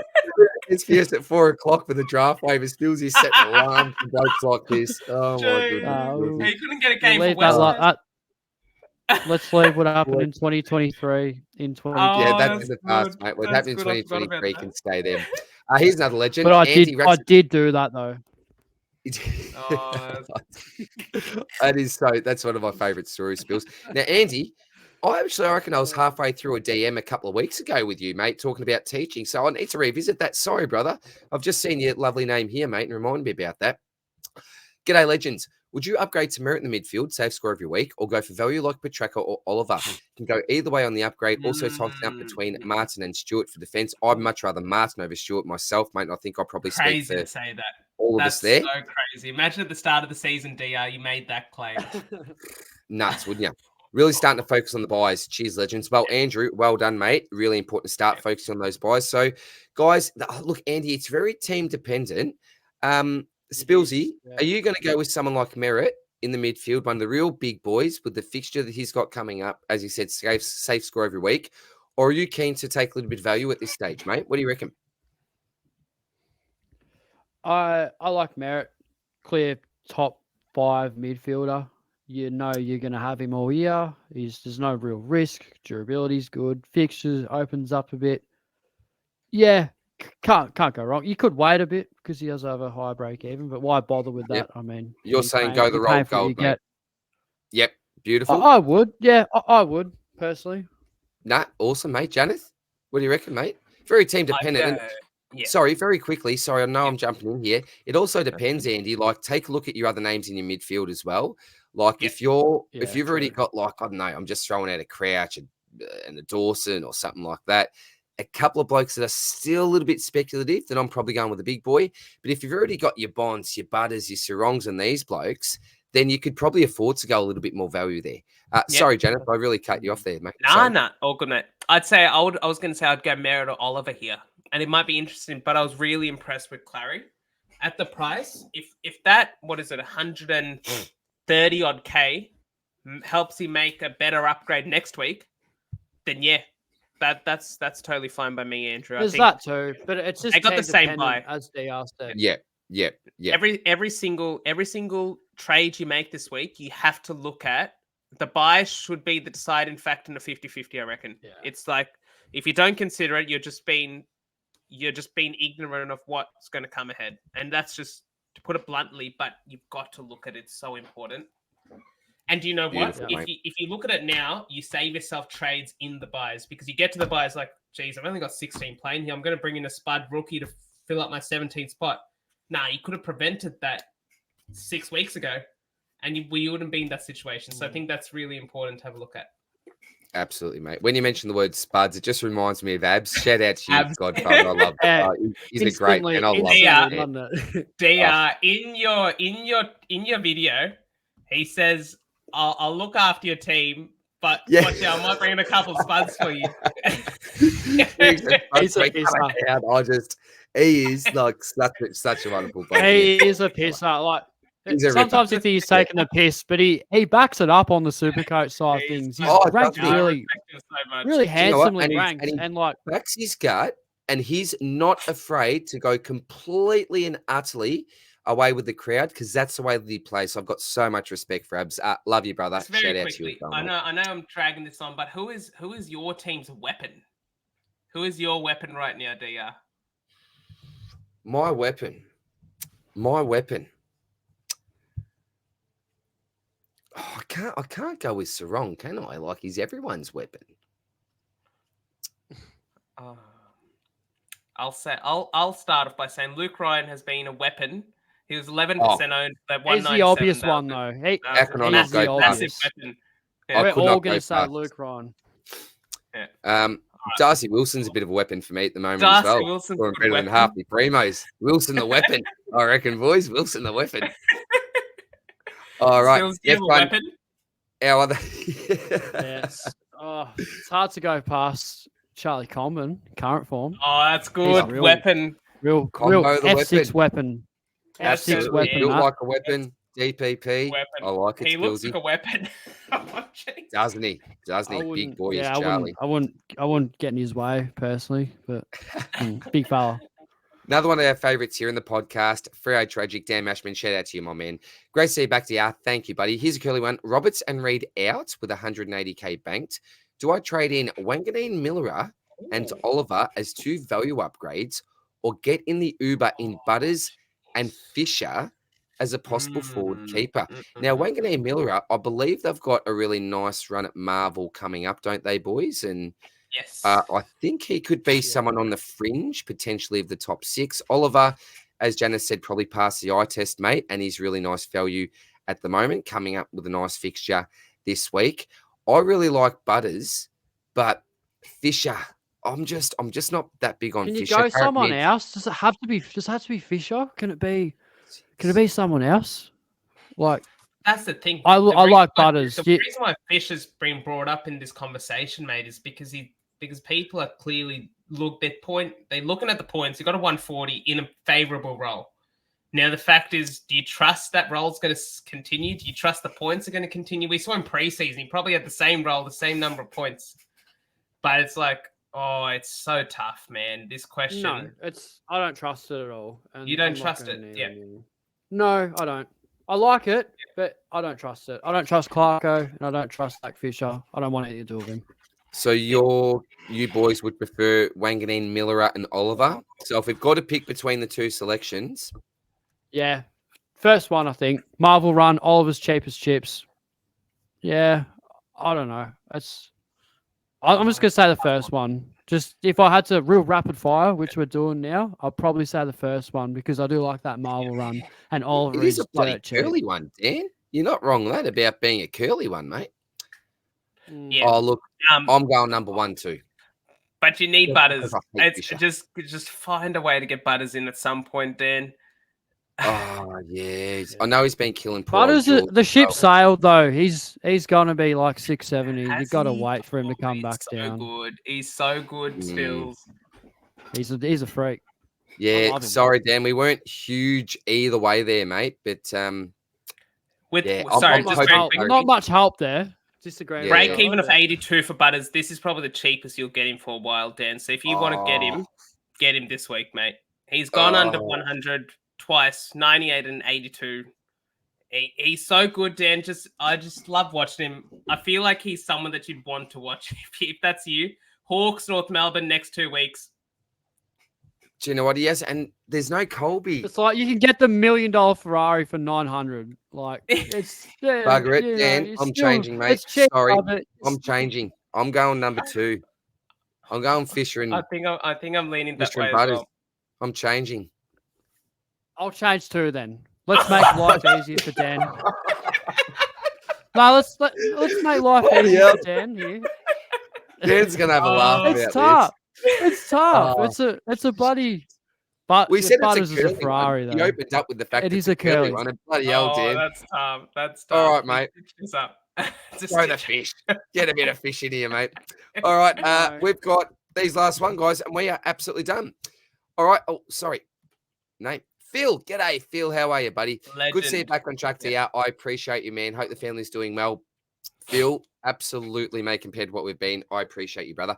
My question is, who's got the better upshot between Stewart and McKercher for defence hole? Well, Poor old McKercher's Stewart now. gone, Stewart mate. now. So, unfortunately, mate, the answer's pretty easy, mate. Oh, It's right. Stewart because You gotta- McKercher's one of the blokes that are actually leaving a hole Oh, at the moment, We got to mate. give some good advice for Phil. He's ranked in the top 250. He's a blue bag at heart. I Oh, was supposed to catch up with him a couple of weeks ago, but didn't get the chance to. So good luck, Phil. I think this good on decision's you, been made Phil. for you, though, mate. yeah, congrats on the rank there, brother. Well done. That football's just going well Great for you, isn't effort. it, in 2024? Good on you, Phil. Cheers, brother. Next one is from Alex. Oh. Now, Alex is someone as well that is a retweeter. So I know that there were 3 blokes that retweeted our post here. Thank you very much, Alex, and to anyone else that did. I think it was Supercoach News as well, and the Jedi Supercoach. Thank you very much for your support, guys. Really do appreciate that. Welcome back. Yeah, Hope good you on and the us. family are up on the up. It does mean a lot, Alex, and blokes like you really got me through, mate, this hard time. So thank you, brother. I appreciate you, man.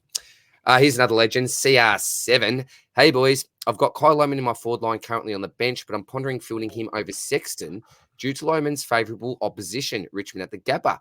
What do you guys think? Oh, well, look, I love the way you're thinking outside the box here, man. And you And loop this it. you do really need to think about with Yeah, the I was rookie gonna roulette, ask that same thing. oppositions, and what we're looking to do there. Look, personally, mate, I much prefer Sexton's role. So I would still go with Sexton, mate. I would back in the sexy man. Janeth, are you going Kai or are you going? If you can loop it, it'd be really Hey, easy. I reckon he's got. Sexton I reckon he's got Jones as well. I don't reckon he's I got a was gonna loop. say. I don't reckon he's got a loop.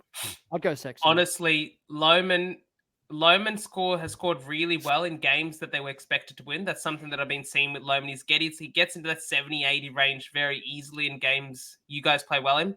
Just monitor. I think he had a head injury or something. Like it was just a knock in the last game. But yeah, it's sort of. He did. He did. He had it stitched up, but he came back on. But I know he did because I thought he was going to get subbed out, but it wasn't him in the end. It was Jackson Pryor. So you are right, brother. But I think he managed to come back on after that in the last quarter. But just so because I felt this way. In your first win against North, 88, in your second win against Melbourne, 81, and in your third win against Gold Coast, 98. So in the 3 wins that you guys have had, he scored 88, 81, 98. They should win against Richmond at the Gabba. I think that favourable fixture sort of leans me towards Lohman in this case, mate, if you don't have a loop. Janeth, you should maybe just open up and answer this so I can just jump on your back, mate, because every time I listen to you speak, I start changing my own mind again. You should just enter the discussion here, right?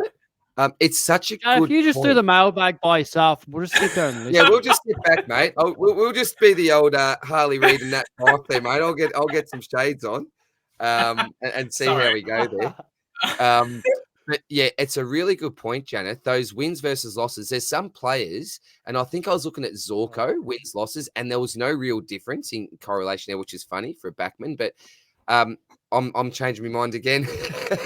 Start Lohman, mate. Don't worry about listening. I think I will too, TR. Yeah, You're on I as did well, say Sexton, but I did. I said Sexton before, but look, Richmond are terrible. All right, mate. That's Just it. from now on, CR7, don't worry about asking a question. Just send Janet a DM, mate, before the party. Don't, please don't. We're just going to change our mind and agree with Janeth anyway. So, like, maybe Exactly Janeth right, answers the mate. question first, and we'll just see Exactly right. what you reckon. No, 2 more questions. no. 2 more legends. Kurend Iron Meme. Love the name there, mate. How are you, brother? Hello again, lads. My options for this week are either Butters or Zerrett. I've gone Butters at the moment, but leaves my forward line pretty bare aside from Heady and Flanders. Would you put a Zorko or Rankine in over those 2? Was that the advice we gave before, boys? It really does depend on who else you've got there, but straight off, I'm going Butters Danger. over Merritt. Okay, Yep, so Butters over Merritt. Agreed. And Zorko over Rankine. Yep. Yep. And so it's Whichever way Butters you wanna versus go. Zorko base. Butters versus Zorko. Who'd you go? That's tough. Zorko's great because you can do so much else with your side, and the value's there too. But Butters has also got a low break even. Yeah. Like who Good you buy. got? Get Butters in, mate. Stuff it. Just get him in. He's a freak. Jeez, you know what? The Never look worst thing back. would be here. This would be the most Supercoach thing. You go Zorko over Butters, and Zorko does something, and Butters goes a 1 50 against Oh, Hawthorn. That would I be the know. worst case scenario. Will Finn go? Will they put attention? Like, will Finn? I know Finn's Finn not hasn't been tagging, but, like, tagging this year. I don't even know why. I know he hasn't, but they can't just let Butters just. It's go almost off his head. negligent. You're right, Spills, to just let Butters roam around, isn't it, mate? You like can't. he's just so You got damaging, to put more respect into Butters. Like he's a And freak. the other thing is that he may be the captain again, and you could really tell that he's really the leadership type. Like when he played that game against Geelong, like he was dead set going after every ball as if his life depended on more so than we normally think about Butters. We know that he attacks the ball, but this was legit. Like he's going after it because you could see how much the captaincy. The first time he captained the club, he's a proud man. You could see how much it meant to him. Absolutely. I think he's going to go huge against Hawthorn this week at Adelaide Oval. He's in my captaincy thoughts as well. We'll see. Yep. All right then, mate. Yep, So Zachy Butters, mate. And last one, Chris. How are you, Chrissy? Great to see you back. Great to see you back on your feet. Oh, sorry, Chris. I read that as great to see your feet again. Great, man. Don't get too personal there, mate. But I appreciate that, Chris. Thank you very much, brother. Is Zorko must have. I'm worried about you'll just finish all these Nike dunks and all that stuff as well. But that's probably another discussion for another day too. Is Zorko a must have? I've got bloody shitloads of them there. Sorry, I've got like 4 pairs. So you do have very nice shoes, mate. Every time you come down, let's finish this. Let's get through this mailbag. Let's go. What are we doing? Zorko must have. Can you see him not getting the ball due to it not being back there? Revel over Sullivan. Well, we've gone through Revel over Sullivan, mate. Is Zorko a must-have? Look, I'm not going to say he's a must-have, but I think if you've got Heaney and Flanders and you're looking to bring it forward in this week, he's the man to bring in. Would you go as far, Janeth, to say that Zorko's a must-have? Or not a must-have. If he was 25, I'd say he's a must-have. He's a must-have. But you sort of think you got Heen in his own tier, Flanders in his own tier, Zorko in his own tier, and then you got the rest of them. Rankine, and a massive huge drop-off. Dylan Moore, Charlie Curnow, Harry Mackay, Dogger, and then you got another tier, and that's probably your guys that can have a ceiling game like Shea Bolton, Harley Reid, Nat Fyfe. I'm probably missing even the Tommy Powell. You could maybe chuck in that range. Jack McRae fits into this because he looks terrible, doesn't he? Yeah, absolutely, mate. All right, boys, beautiful job. That is the mailbag done for this week. Thank you again, guys. Sorry if we didn't get to any questions, which we know because we could see the notifications there. Do you know what, Janeth? I didn't even see notifications, mate. Guys, I'm going to try to do a live each week. I reckon that's going to be my aim. I thought we were all done, but guys, it is an hour and 42 in by my count. So, we better move on. Thank you very much to everyone who left a question. We will get to the rest of those. Thank you again, guys. All right, very quickly, guys, we've got trades and some captaincy talk before we let the audience go this week. So, Spilsy, Janeth, great minds. There is a common theme, and you've probably got that throughout the podcast, but we're all going the old boy. Have a look at this. Zork. This could backfire. Hey, the old boy who is F3 comfortably at a very nice price, some very nice roll coming up. Great fixture, good run, a lot of trades. Yeah. And Reed's out as well. Low risk, high reward. All right, so we're all trading out Reed. We're all bringing in Zorko. Interesting. All right, Spills. Can you do us a favor? Very quickly, can you do us a favor and have a preloaded Dane Zorko DRs rant for next week, just as a reverse jinx? Some reverse voodoo? Reverse jinx. I like it. Reverse voodoo. Yes. I love it. Hey, we're all going to be in a sinking ship together, boys. We're going to be partying like it's 1999. Now he's actually going to burn us.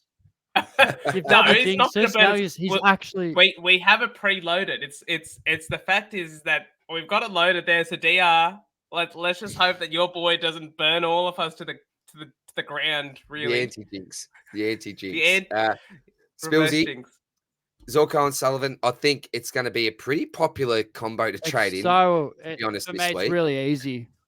Breville. Like, I did these trades on Sunday night, and I haven't done anything else. Like, beautiful, there's nothing else I'm flirting with. It's like Reed is max and Cadman's 12.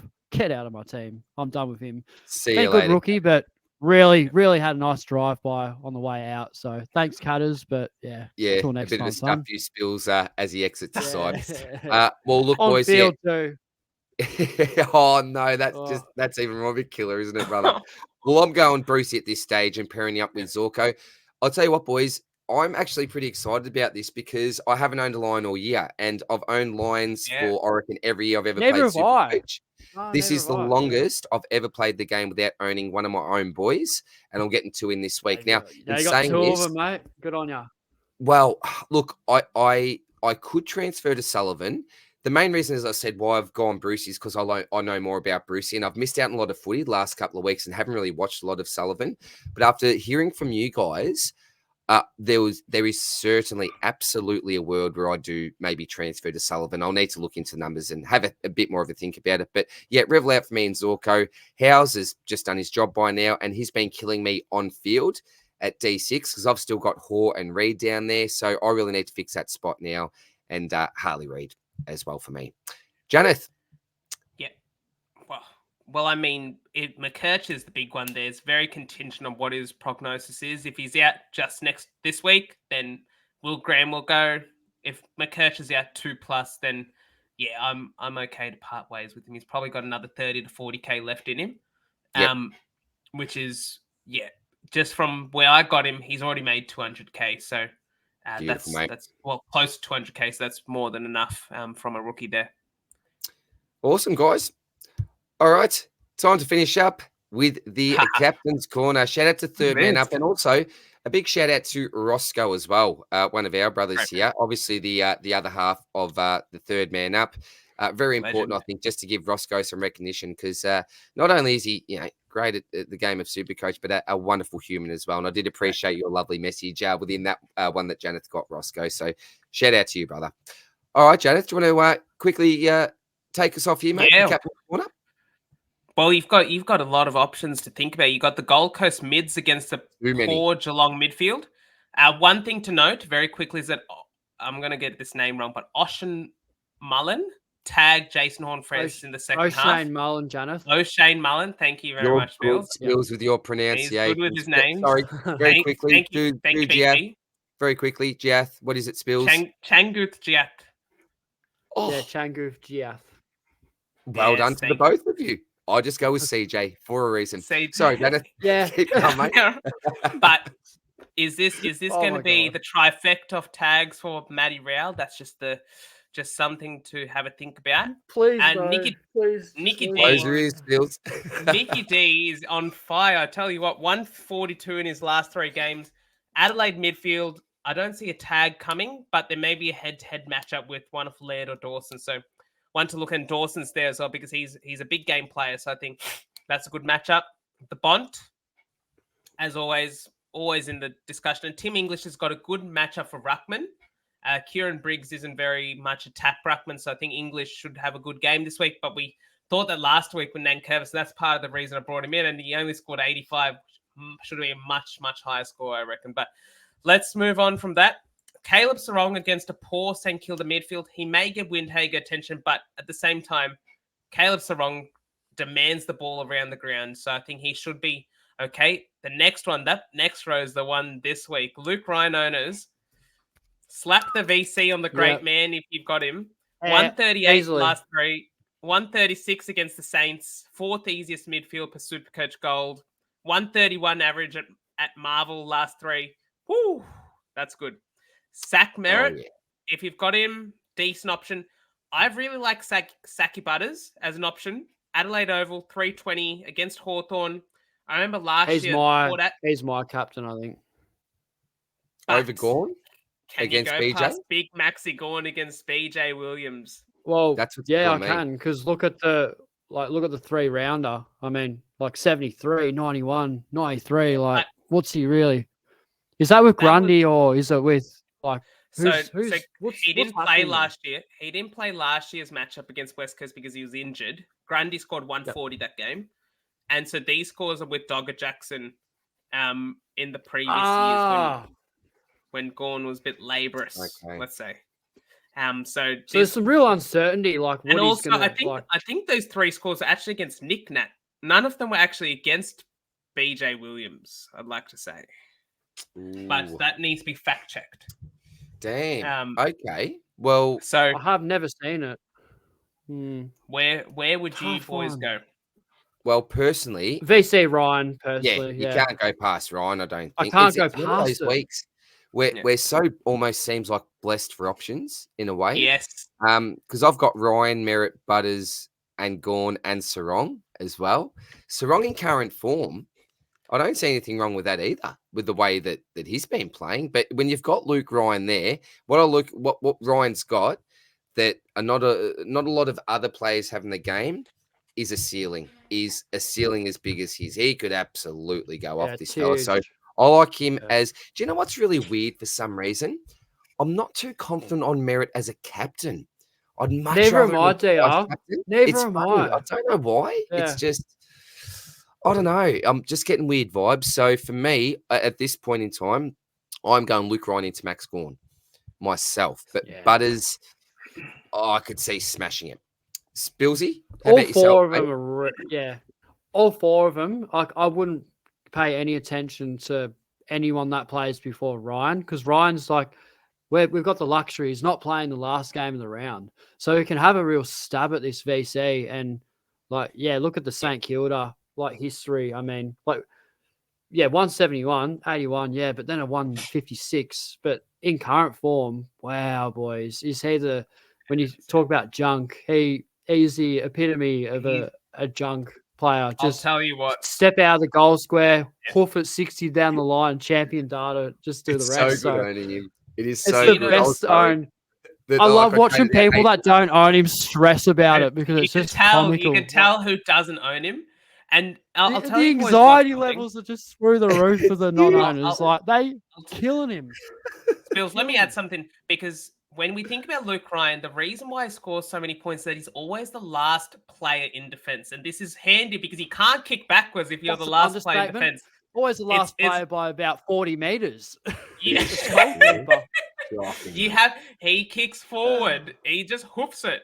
It doesn't matter if he goes to the other team. As long as it's gone 40 meters, who cares who the ball goes to? It doesn't matter. Janeth, they'll be on the wing and there'll be a stoppage ahead, and then they'll look to, like, go back to Ryan for a switch. And, like, yeah. It's so unbelievable. Good. He's taken the piss with it this year. So he's good. absolutely He another level really of is. junk time. So, yeah, boys, I'm going to VC Ryan for, I don't know, Gawn, Butters, Merritt. They're all good options. I think Gawn's probably the safest. That uncertainty, I didn't know that there was that dogger and Nick-Nat factor. We don't have to worry about that anymore. No, I can't actually get the... I don't want to go Merritt, personally. I don't want to go Merritt just because North are a bit dicey defensively with the big gun midfield. So I'd rather... He's a pod as it is, so I'd rather stay away from him. But Butters against Hawthorn is really, really tempting me. So it'll be one of those two, I reckon. But hopefully, boys, we don't need to do that because I'm just expecting Ryan to really cash in this week, and so he should. Yep. Janet, how about you, brother? Finish it off, mate. You're the man here when it comes to the captains. What are you thinking yourself, mate? Yes, I think I'm looking at a Luke Ryan into Max Gawn. Just to confirm, so the 73 was against a tag team of BJ Williams and Callum Jamison, but Max Gawn scored 73. Dynamic duo. But Luke Jackson was playing that game, and I think he actually had more ruck. He had about the same ruck percentage, so it's not the best. We don't have a sole Max Gawn against BJ Williams matchup, which I think we've seen every ruckman go well against BJ Williams. I think it's pretty safe to say Maxi Gawn will go safe. The only thing, and this is it's just very superstitious, but it's just something about not liking to captain a player in the last game of the round. And okay, yeah. I don't know. It's just something. We'll see how Lukey Ryan goes, but then it's just very eerie feeling. Let's be honest, boys. Do we really need to even worry about the captain this week? Knock on Take wood. us home, Lukey. Knock on wood, mate. I'm not going to knock on any more wood, mate. I'll tell you what. I'm not knocking on any wood after this bad boy, mate. Staying right the hell away from that, Janet. Let me tell you that, brother. That's good. That's good. What a way to I didn't even realise that. I forgot that. I thought when Janice mentioned he's good. Luke Jackson DRs back, everyone. Oh, well, DRs back. Halfway there, mate. The brain's halfway there. But it's funny. I thought Janice lost his mind here because we're talking about BJ Williams and he's talking about Luke Jackson playing, and I'm going, where is a connection here? I just realized he was a Melbourne player. So I knew the great man Oh never my gets anything God. wrong. So I'm losing it, boys. I think Off with that's the a bloody sign. fairies. That's a sign, yeah, absolutely, mate, that we've gone too far already. So, look, fellas, it is, in all honesty, I know that love the banter, love the jokes and all the rest, but it is almost my favourite time of the week, sitting down with you two blokes on a Tuesday, my two brothers, talking about the game that we love, but talking about life as well and a bit of everything and everything. So thank you very much again last week, guys, for hosting and looking after the potty without me. Thank you for the lovely messages, for the videos as well. And yeah, very, very lucky, as I've mentioned lots of times, not only to have you two brothers with me, but the whole community in general, I cannot thank enough. So we're up to be on again, boys, and apologies for not sticking to an hour and a half. That's okay. Wow. Deaf We're so taxes bad in at this this. podcast going way too longer than it should. Isn't it? Every week, So honestly. true, mate. Happens So every true. week. Boys, any parting words before we let the community go for this week? I would just say, just back your gut as always, and yeah, just if you're going through a tough time, just think back to what everything's DR said. You can always get through anything. We're always here for us three boys, but we're also here for the community as well. So whether it be mental health or anything, we saw last week, unfortunately, with Cam McCarthy passing away, the mental health can have a real toll on people. We're working really close with the Children's Hospital, but obviously that extends to many different causes as well. So if you guys do have any sort of health concerns or anything that you're going through, if you're not comfortable doing it in an open forum, we're always here to have a chat in DMs or anything like that. So yeah, just feel free to reach out, and it's just a good sort of touching moment, I guess, given DR's circumstance over the last couple of weeks, is that the community, Supercoach community, is not only loving to you, DR, because you're a great human, but also it's a great community in general as well. Super lucky. Very, very well said, brother. All right, Spilsy, you're here to finish us off with some words of wisdom, mate. What do you got for us, mate, to end season 4, episode 9? I'll elaborate a little bit on what Janet said there. Like, there's absolutely no judgment. I follow a Facebook page, real popular one called Blokes Advice. Many would follow that, and there's plenty of blokes in there that post about how they're going through a bit of a shit time, and there is absolutely no judgment whatsoever. So if you're feeling like shit, post a tweet. With a great community, there's gonna be no judgment. We've all got each other's back. So yeah, don't shy away from it. Always be able to speak up. Like, anyone that says, blokes shouldn't cry is just absolutely full of shit. I mean, we're all human, so we all feel things. So everyone's here. We're all here to support each other. And if you're going through a shit time, reach out, because you bottle it up and it goes pear-shaped. So yeah, very safe community. A Supercoach community is, it's more than a game. It's a great community we got. So I'll end on that, boys. We're all looking out for each other here. That's it.